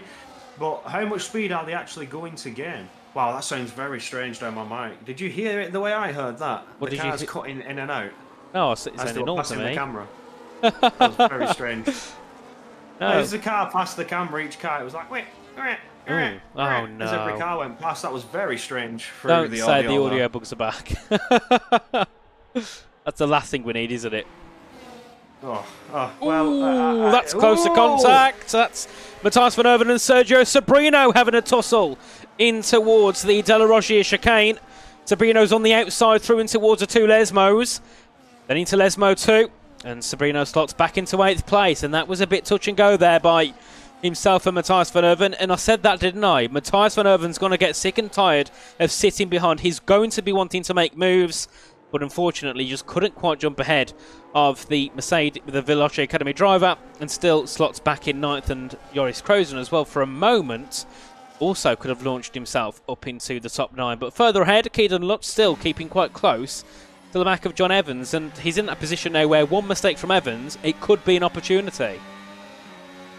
Absolutely, I've got my eyes currently on Reyes Imtiaz, who's getting rather friendly with Diego Zorzo's rear diffuser. Could be potentially sizing up a move. He's had a bit of a slow parabolica there, and has not closed up as much as I'd seen him in the past, as Diego Zorzo seems to be going on an attack and closing up to Nelson Alves, but can't seem to slot his car in any sort of gap. Just look how close everybody is into turn 1. That just goes to show you, like we were mentioning through qualifying, there are going to be no gaps for these cars to get in. Well, there's battles further ahead. You missed that one completely. We are going too wide in towards the De La Rogier chicane. Keaton looking for the up and under on Piotr Staklek as they head into the two Lesmos. A slight bit of contact there from the front wing of Keaton. He did get overtaken down towards turn number 1. And of course, that was very close to contact between Keaton and John Evans. For a moment, I thought, oh no, he's going to clatter the side of the Ferrari, but luckily kept his side pod outside of the Ferrari side pod as they went into turn 1. But Tamas Gal does inherit a P3 spot. Of course, did take a top 5 last time out in Silverstone. Would love to be on the podium here in Monza for R8G. Red Bull taking the win. They need to be getting some good points if that's the case. As we make our way through the Parabolica, and Kian Gerdendorp, his pace has been electric. He's been comfortable in front for the past 5 laps and nearly breaking that DRS to John Evans, and that would be such a gift to Keane if he could do so. As we head our way back down to turn 1, Joris Krozen closing in on the back of Matthias Van Erven. Is it enough for a move? No, we'll slot back. Oh, and I think sent Matthias Van Erven nearly to the back of Sobrino there. And that's something we're going to see, isn't it, a lot over the race, Corey? Drivers going for dummy sense into turn 1, and it does send people a little bit too less on the brakes, I think it's safe to say. Yeah, absolutely. Taking avoiding action there as Matthias Van Erven. Joris Krozen still all over the back of him, but here goes Matthias Van Erven on Sergio Sobrino once again in the same place as he tried to last time, but to the inside this time, and has to concede the inside line out to Joris Krozen into Lesmo. Beautiful move from Krozen, saw the open door and took it, and that is one of the unorthodox moves I was talking about. The open door comes your way, you have to take it with how difficult this game is proving to be for overtaking. Indeed, a great move there by Joris Krozen, of course. Capitalised off the mistake for Van Erven as they went through in towards Lesmo 1.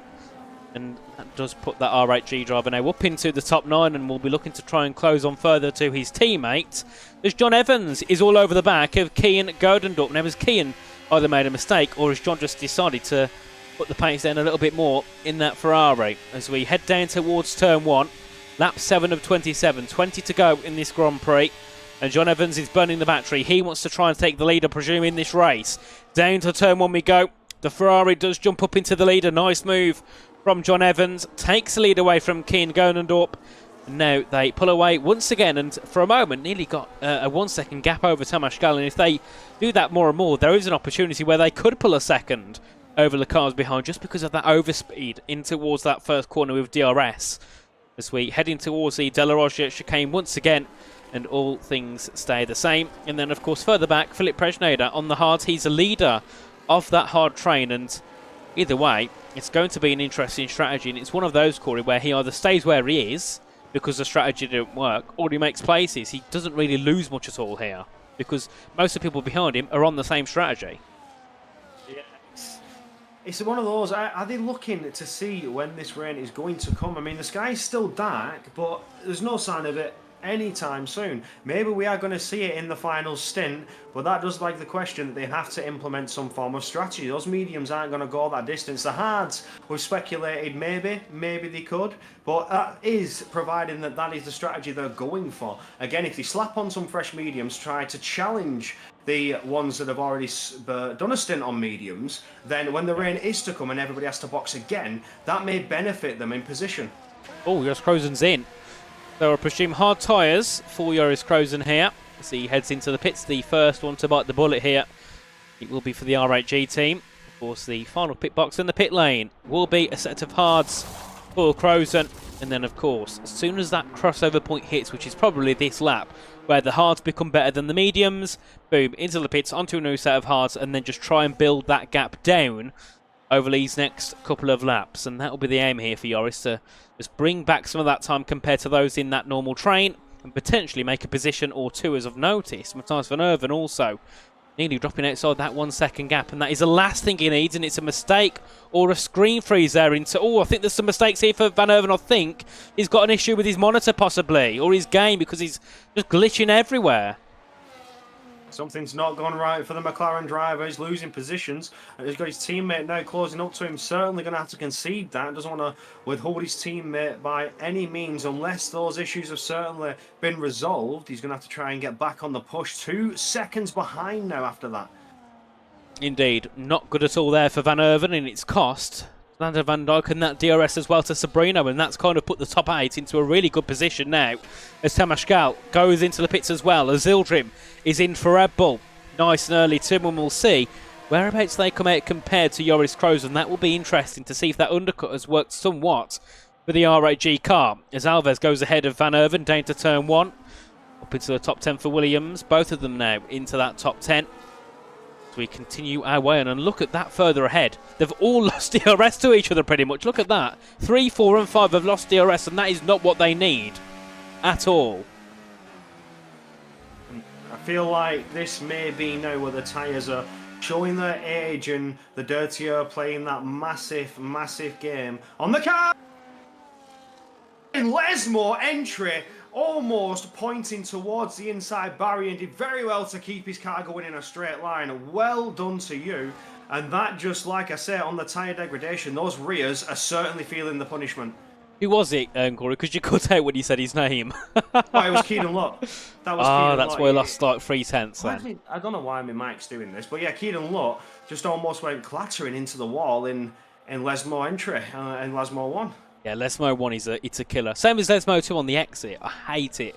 When I do drive from time to time, I hate driving Monza for that sake, as the top 2 are in. Piotr Stakelek stays out. Does Keaton look pit? Yeah. Yes, he does. Andre Molnar stays out. The 2 Alpines are committed to going on another lap in this race. Preschneider also stays out. So that tells me that maybe some of these guys aren't predicting rain, or they're not predicting it's going to be bad enough to be on an intermediate tyre, because Piotr and Andre stayed out.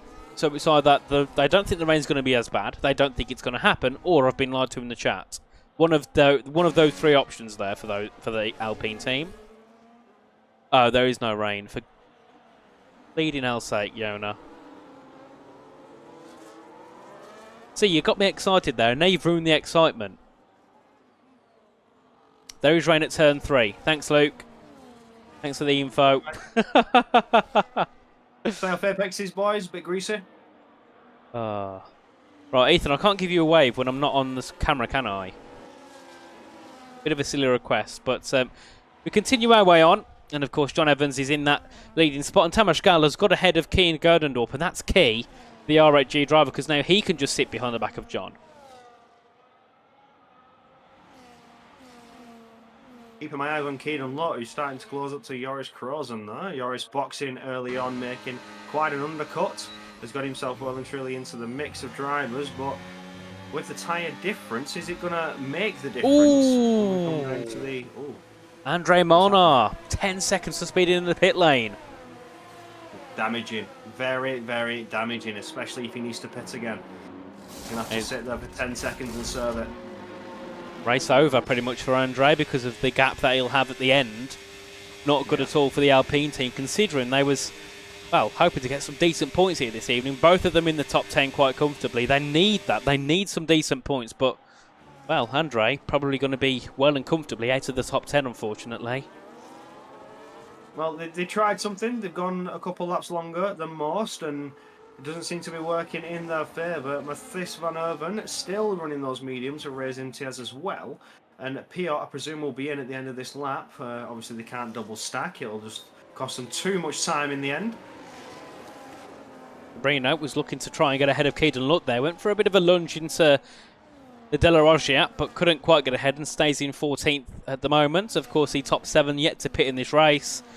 Everybody else has done so. Of course, it will be medium-hard strategy-wise, or hard-medium, depends what you want to do. As we head back down towards Ascari. In our top 3 currently, it's John Evans, Kamashgal and Kian Gerdendorp. Red Bull on for a 3-4. That is really good for the team. Helps them try and stretch ahead of RHG potentially, and also bring that gap down slightly to Ferrari. It's not going to matter that much, but bringing the gap down by a point, he's still bringing it down by a point. So we'll have to see what they can do. But of course, Riccardo Benzoni, if he can jump into the top 10, then that will probably limit that gap indeed between Red Bull and Ferrari. There comes Piotr Stachulek, and falls behind those that were currently leading. He's going to separate himself in between the Red Bulls. All contact with Ulas Azildrim. Azildrim desperately trying to get ahead of Piotr Stachulek, who's just fresh out of the pits, but with the tyre difference, Ulas Azildrim having them fired up, ready to go. Can he pull ahead? No, Piotr Stachulek certainly bringing the pressure to the Red Bull drivers and manages to maintain that P9. Indeed, and no move being made further back there. Keaton Lutt and Sergio Sobrino going side by side. Sobrino looking to get ahead into 12th place.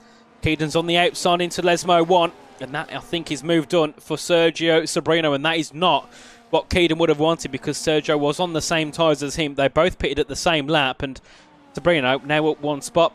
Keaton looked down 1 spot as Andre Molnar is on the attack. Van Erven with a 3-second penalty for multiple warnings, as we do see a couple of cars going side by side into Ascari. That's going to be Andre Molnar and Keaton Lutt going side by side, and Molnar up into 13th place and Keaton Lutt now down to 14th. Full stuff there between those two. Keaton Lutt's going to be looking to try and challenge that one back, but further ahead, Joris Krozen got a little bit friendly there with Ulas Azildrim's rear wing, looking to try and fight for that position as well. Ulas not doing too well here since he's got on those hard compounder tyres. Can he defend against Joris Krozen? We'll have to see what he could do, because Joris is on the push, he's on the charge to get past the Red Bull car. Goes to the outside in towards turn 1. Bit of a lock up on the brakes. Does turn the car in nicely. A slight bit of contact on the exit of turn 2. And then it's through the Curva Grande. And Ulas Azildrim stays ahead. Can Joris try and pose a threat into De La Roggia? No, he's a little bit too far back. Oh, so this is where things are getting interesting. They're leaving it out while they've got the tyres to use. They're using them and bringing the fights, looking for those overtakes and maintaining positions. Now, we're not expecting rain anymore, so now this begs the question, who's going to be able to hold out in the final closing laps? You see the difference in the tyre ages, and, well, I've got to say, with Joris Krozen, I think he's going to really struggle towards the end. Yep, I mean, I don't think he's going to really struggle, but he's certainly going to have to think about his tyre wear, I think, to the end. But, of course, he was down in P9 in the train. He's now P6 on track, so he took that risk of going early just to get that little bit of an extra undercut. It's put him into a better spot for now, so he's just got to hope he can keep those tyres going until the end, as Benzoni gets past Diego Zorzo up into P2 for the Ferrari car. And I think with the fact he's 3 seconds back from Prejneda and they're both on the same strategy, that is not looking good at all for Benzoni or for Diego Zorzo. And then what's happened to Tudor Pressicam, because he's also fell a little bit further back. Now I think he's got some damage there. He has. So I'm not sure what happened to the VA car. He came in with that qualifying ban. It's not been the best start for Tudor Pressicam, but maybe something in lap 1, just taking off that front right end plate, and now he's just damage limiting, trying to make it through till his pit stop before he has the ability to change that wing. Indeed, as we... Oh, this is going to be moved further back. Molnar on the attack ahead of Sergio Sobrino. Slight bit of contact into the gravel for the Alpine, and Sobrino stays ahead in P11. Molnar there was on the attack, and he has really been on the attack so far this race, and I think Sobrino might have let him through there slightly. I think he knows He was possibly at fault there, heading through the exit of the De La Roggia. And now Keaton Lutt is on the scene, looking to overtake the car that overtook him a lap ago. To the outside he goes, to the inside for 3. It's going to be 3 wide in towards Ascari. It is 3 wide, and Keaton Lutt goes through on 2 cars. Sabrino gets back ahead of Molnar, down to 13th for Molnar and possibly down to 14th. And just like that, Corey, things change around so quickly. Molnar loses 3. Deacon on Sergio Sabrino slipping on through before we get to Parabolica. So Xander getting into the mix in that battle as well. Keaton Lutt, absolutely beautiful stuff to make that move around the outside into Ascari, managing to get ahead of them both, and now sits himself comfortably in P11 trying to close up to Joris Krozen. Indeed, as that's going to be Andre Molnar going past 2 cars in towards turn 1. Gets back ahead of Sabrino, and now Nelson Alves is entering the scene along with his teammate Matthias van Urban. As we continue our way through, Van Dijken is ahead of Sabrino. Molnar's on the attack of Sabrino as well, looking to get it past the Veloce Academy car. This time chooses to sit back as they make their way through in towards the De La Roggia chicane, but Molnar has been very aggressive indeed over the course of this race, and now the 2 Williams are closing in. They'll be looking to get ahead of Molnar because of that penalty hanging over Molnar's head. They don't want to be stuck behind a car, which he's not going to finish there anyway. I have a feeling Molnar might be under a bit of trouble here. He's had to burn the battery with all that fighting with Sabrino and Xander Van Dijken, and now has Nelson Alves lurking all over his tail. He may not have the battery to defend this one as Nelson starts to close up. Indeed he does. I don't think it'll be enough though into Parabolica, but it could be in towards turn 1. As they go in towards Parabolica late on the brakes, and Molnar still ahead, but you can just see, I think, all that battling has, I don't know if it's affected his tyres much, but it just seems like he hasn't got the pace now. He's just got no battery to use here. He's literally below 10%. He's going to be losing performance, and Nelson Alves is going to close up like an absolute missile. But he's not going for the move just yet, or is he? No, he's going to sit behind and wait it out just a little bit longer. This is good for Molnar. Molnar now given the chance to recharge here. As he's out of that DRS zone, gets himself going around Curva Grande and with a bit of breathing space to Nelson Alves behind. Indeed, a Stackleck there for a moment was side by side with Keane Godendorp looking to make a move as they make their way through in towards the 2 Lesmos. Of course, the lead of the race still is in the hands of John Evans ahead of Tamas Gal, Keane Godendorp and Piotr Staklek, the top 4, with Ian Ildrim reigning off the top 5. Of course, the top 4 in the actual race still have yet to pit. That being Presnader, Benzoni, Zorzo and Pressakan, and Nelson Alves there taking a 3-second time penalty, both of the Williams now suffering with track limits. That could mean massive losses in the end when those front 4 start to implement their strategies and the gaps start to close up once again, which we see time and time again, race after race. You'll see gaps form from strategies, and then when we get to the final closing laps, those gaps have all found themselves, they've caught back up, and we see a couple laps final battle for the race victory, and if not for some positions on track. And we do see Presnader and I think that's Cyril Pressakan going into the pits for those mediums now, so 10 laps, which we know the mediums can certainly do, but how are they going to feel towards the end? That's the question. I mean, they'll be comfortable to the end because they all did, some of them did around 10 laps on the initial stint earlier on with higher fuel, so they should be fine to the end. But the question is, how quickly can they start making moves? Because they've got to get on the power quickly. Philip Presnader was P12 before he pitted, so for him, with the penalties ahead and the fact he's only got to get past 1 VNT, he doesn't actually lose anything. He'll finish where he started without any effort, so then it's all about trying to push further than that and trying to get into the top 10. That's his main quest now. The same for Junior Pressakan. Of course, he'll just be trying to gain up to the FRTs and VNTs just because of where he qualified and stuff. He's naturally going to be a little bit further back, so his main aim will just be getting up towards race Imtiaz potentially towards the end of the races. Oh, that was close there. Who was that? Matthias van Urban, I think, on the back of Andre Molnar, looking to get the move done in towards Ascari. That did not work, but it has sent Andre a little bit.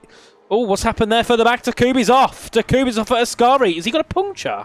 He has, I think. He has. Something's wrong. Something is very wrong. Yeah, it's a puncture. Got a puncture. That car's lifted. Oh cinema. My. Absolute cinema. 14 laps. 14 laps. What have you done? Oh my. Hang on. How has he done that, actually? Yeah, what have you done? What have you been doing? How has he got a puncture?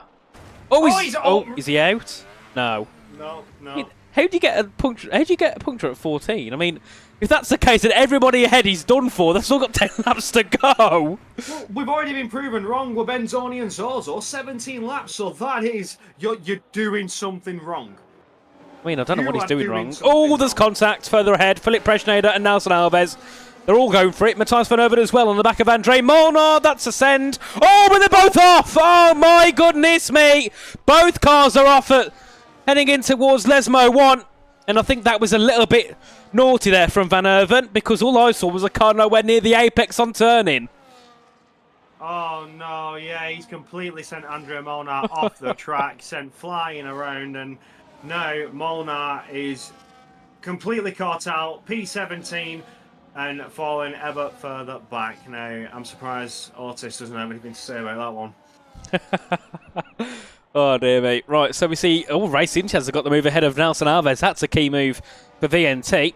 As Benzoni and Zorzo heading to the pits there onto brand new medium tyres. And back down towards turn 1 we go. Matthias van Overden has taken a 10-second penalty and decides to retire in the pit lane. Not ideal there for Williams, and not ideal at all for Matthias van Overden, that is safe to say, as together comes out just ahead of Benzoni. So Benzoni will be wanting to get on the attack as quick as possible and dispatch that FRT car. Well, my eyes are looking at John Evans at the moment as that gap started to open up to Tomascal. Is he on a push to try and break that 1 second? He's certainly within chances to do it, but no luck thus far. Tomascal will get that rear wing open and try and close up a little bit more because he could be feeling the pressure right about now. 8/10 gap, and it's looking to open and close, open and close. It's up and down. It's unknown at the moment for Tomascal. Is he going to maintain the DRS in the end? We'll have to see as we make our way through. Matthias van Overden has left the session, but Preschnader, just look at that. Through Ascari, just breezes onto the back of Sergio Sobrino like it was nothing. Up into P9 for Philip Preschnader. Remember, he was P12 in the train originally before he pitted. Already he's made 3 positions on top of that, so either way, he's on for such a good result if the tyres can hold with him up until the end of the Grand Prix. He passes his teammate, Xander won't fight, then he'll just let him through. Off you go, Philip, try and get some more points as we head back down to turn 1, and then further behind we've got Sergio Sobrino looking to try and jump ahead, but nothing could be made of there as we go to turn 1. Where is that yellow flag?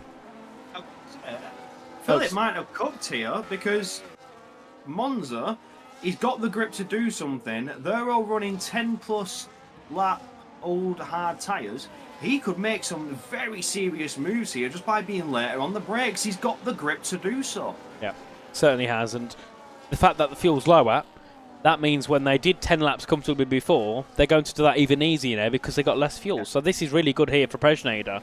Of course, needs to get the laps, the good positions made, I'd say, by lap 23, 24, because at that point his tyres will start to wear off. So for now, use the grip while you can, because Keaton look further ahead is also looking to make moves. As we make our way through Ascari, just look at the grip through there for Philip. Ridiculous. Already on the back of Keaton. He's going to burn the battery and probably go to the inside in towards Parabolica and get that move done and up into P7. It should be for Preschnader. Up the inside he goes. Can he get that move complete? I don't think Keaton can fight that. No, he can't. Hasn't got the grip. Into 7th place for Preschnader. Next on his list is Joris Krozen on 12-lap-old hard tyres.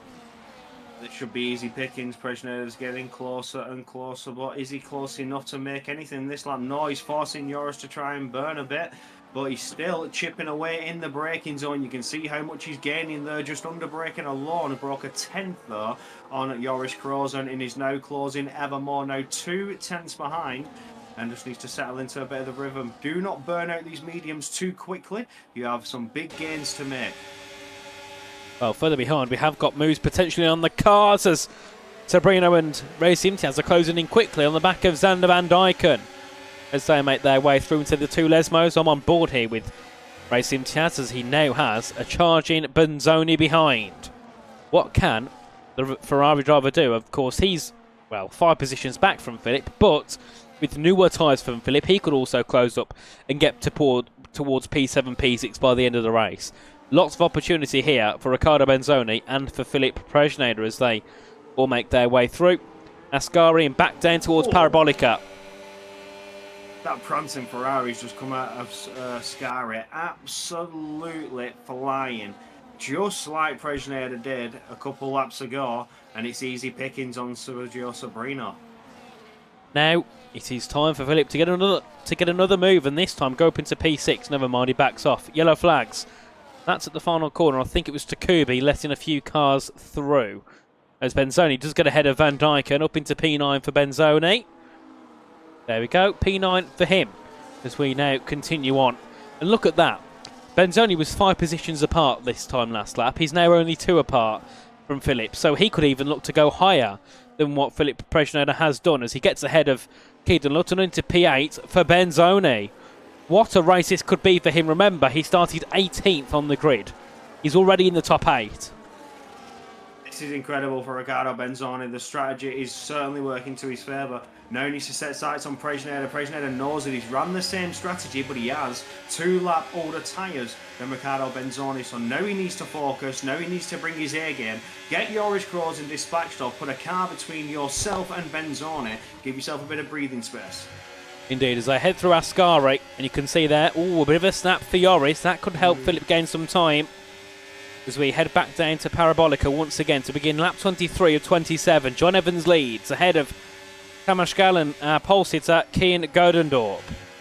And of course, the question is still on these 2 on the mediums, Philip and Riccardo. Looking to push forward, and Riccardo's already on the battery.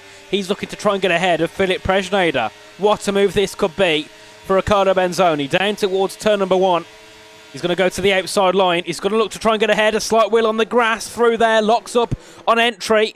Can he get himself ahead? It's going to be close on the exit there. Neck and neck through turn 2.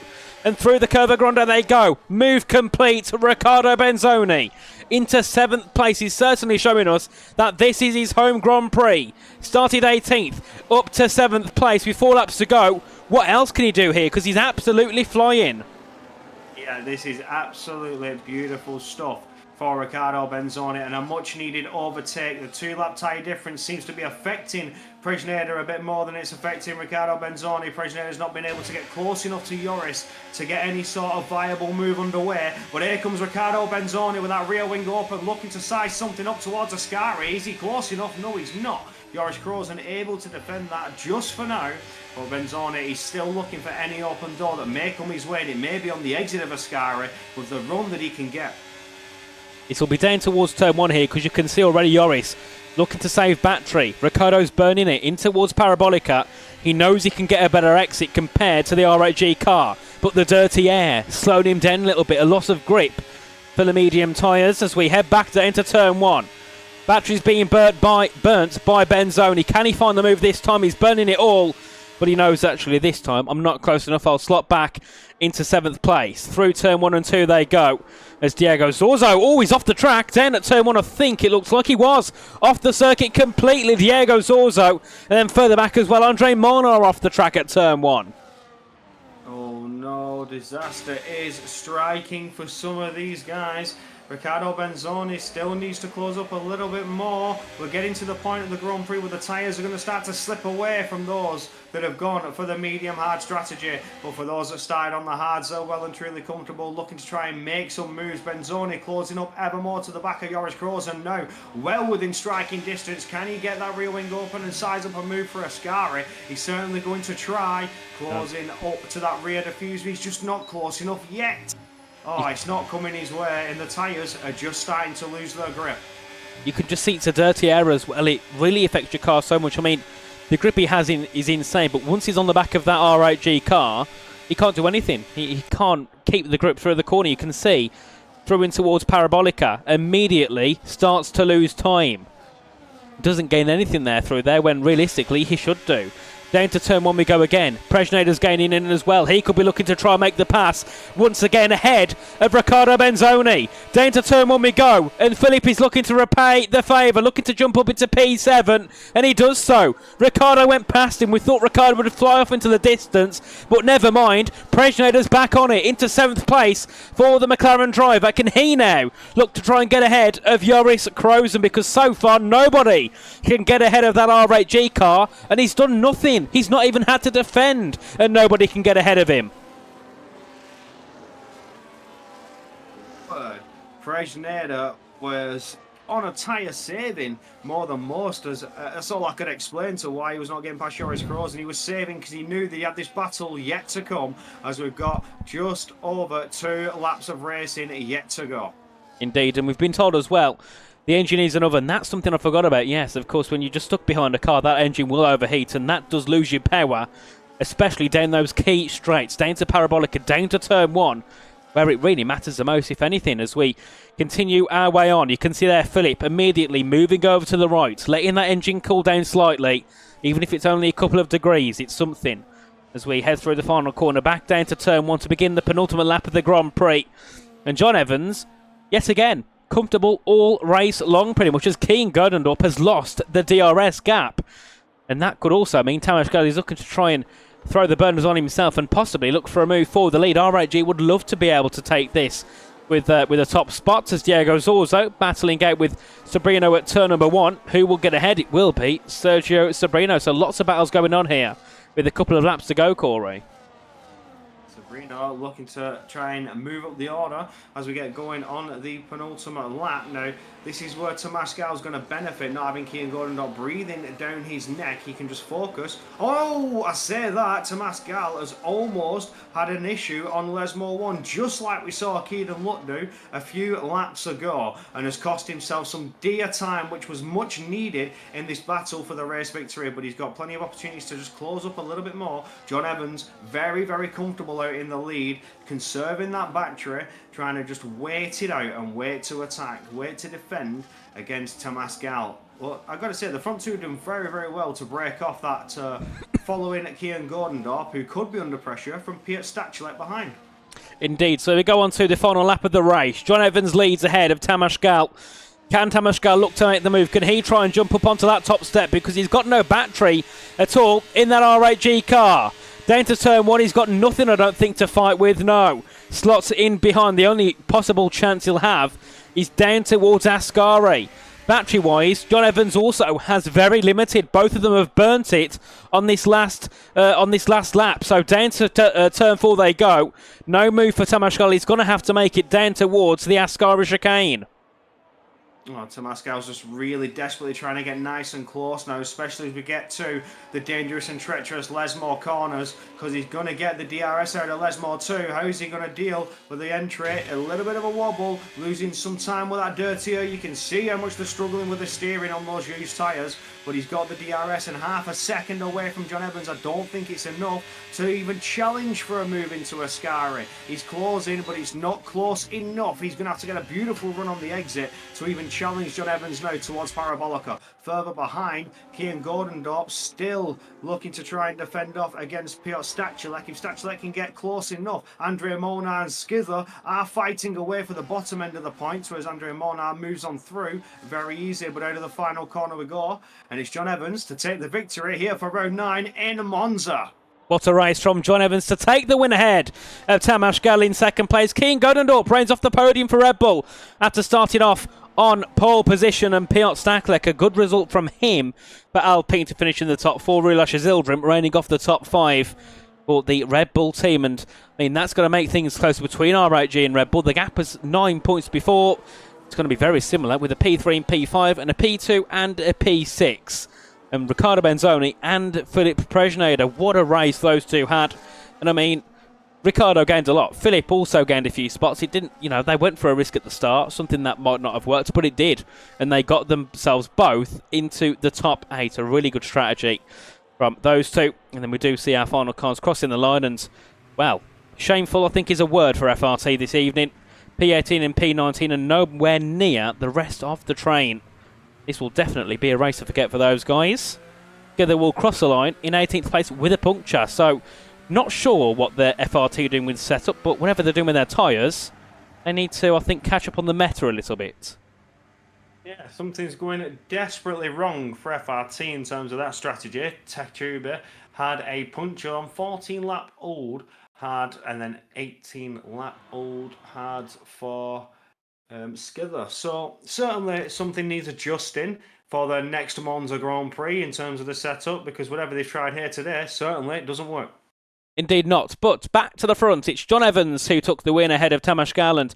Cian Godendorp in third, Piotr Staklek fourth, and Ulash Zildrim in the top five. Then we had Joris Krozen, Philip Preschneider, Ricardo Benzoni, Keaton Lutz, and Xander Van Dijk in the top 10, followed by Sergio Sereno, Racing Tiaz, Diego Zorzo, Nelson Alves, Gina Presican, Andre Molnar, Victor Vidla, Skidder, and Takubi. Unfortunately, we did lose Matthias Van Erven a few laps ago, but there we have it. What a race that was.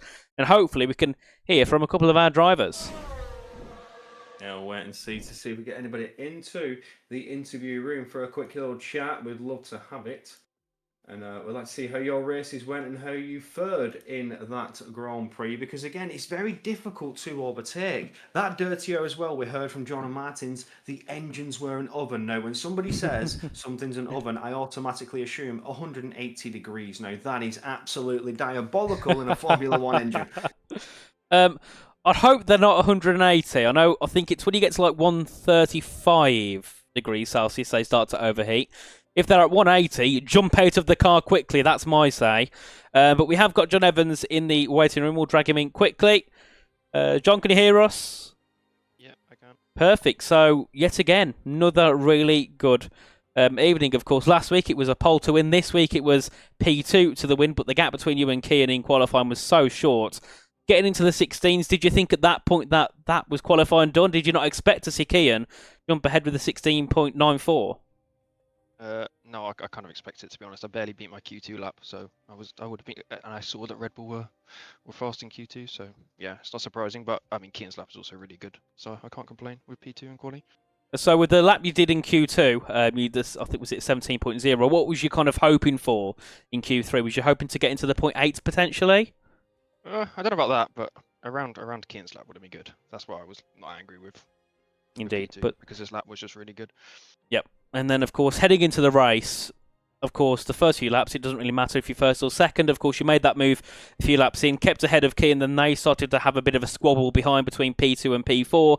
And then I suppose it just helped you even more, get just more comfortable in. Then it comes to the last few laps of the race. What happened to those behind? Because you and, I think it was Tamas, pulled a 4-second gap on the others. Was that just you two just pushing all out, or was some sort of time management you expect for some of those behind? I mean, yeah, for the whole second stint, I was obviously just saving my tyres and then started pushing later on in the race. And then, yeah, Yona told me there's a gap in the train, which I was surprised. That I think there must have been, there must have been some fighting or something going on there, I assume. And then Tamas was, it was really close between me and Tamas for the win, but I think his engine temp was probably really hot and he just didn't have the straight line speed. Of course, and then also towards the end, we saw a couple of cars get punctures and make mistakes. Was there any point you risking a puncture, or was it just the tyre saving you did in that stint saved that puncture risk? It was it's the same as I said last week. It was close. Yeah, it was very close. Indeed. Anything from you, Corey? No, just congratulations on another victory in Ferrari. Looking good for a championship. It's all going well. Yes, thank you very much. Indeed. Thanks for joining, John. Have a good evening. You too. Bye-bye. There we go. So great to talk with John. Next, we have Tamas Gal in the interview room. Tamas, welcome. Great to have you here with us. It's been a couple of times now over a couple of leagues. I've actually had you in for an interview at the end. So what's happened in these past couple of weeks? Because all of a sudden your race pace has just shot through the roof, it seems. Well, I've been practicing a lot of race recently, just because I know that it was my weakest, like my main weakest point basically. Yep. Every year it was the same, that I killed the tires or just had very bad race pace. But through the years practicing, it gets better and better, and yeah, it seems that it's getting very good now. So I'm very happy about that. Yeah, certainly. And heading into this one, what was you kind of expecting result-wise? Was you hoping to be on the podium, or with the fact Monza's one of those where you can't overtake, it was just try and qualify well and see what happens from there? Well, my main goal was to just qualify in top 5. I didn't really want to qualify P1, or just, I wanted to be around the top positions. Yeah. Because then, you can do a pretty good race. And then I overtook Caden, I think, on lap 2 or 3. I don't really remember correctly. And then my main goal was to get ahead of Cian or John, or even P1 or P2. It doesn't really matter. You just need to save. Beat boxing that early. but my main goal was just to get ahead of them.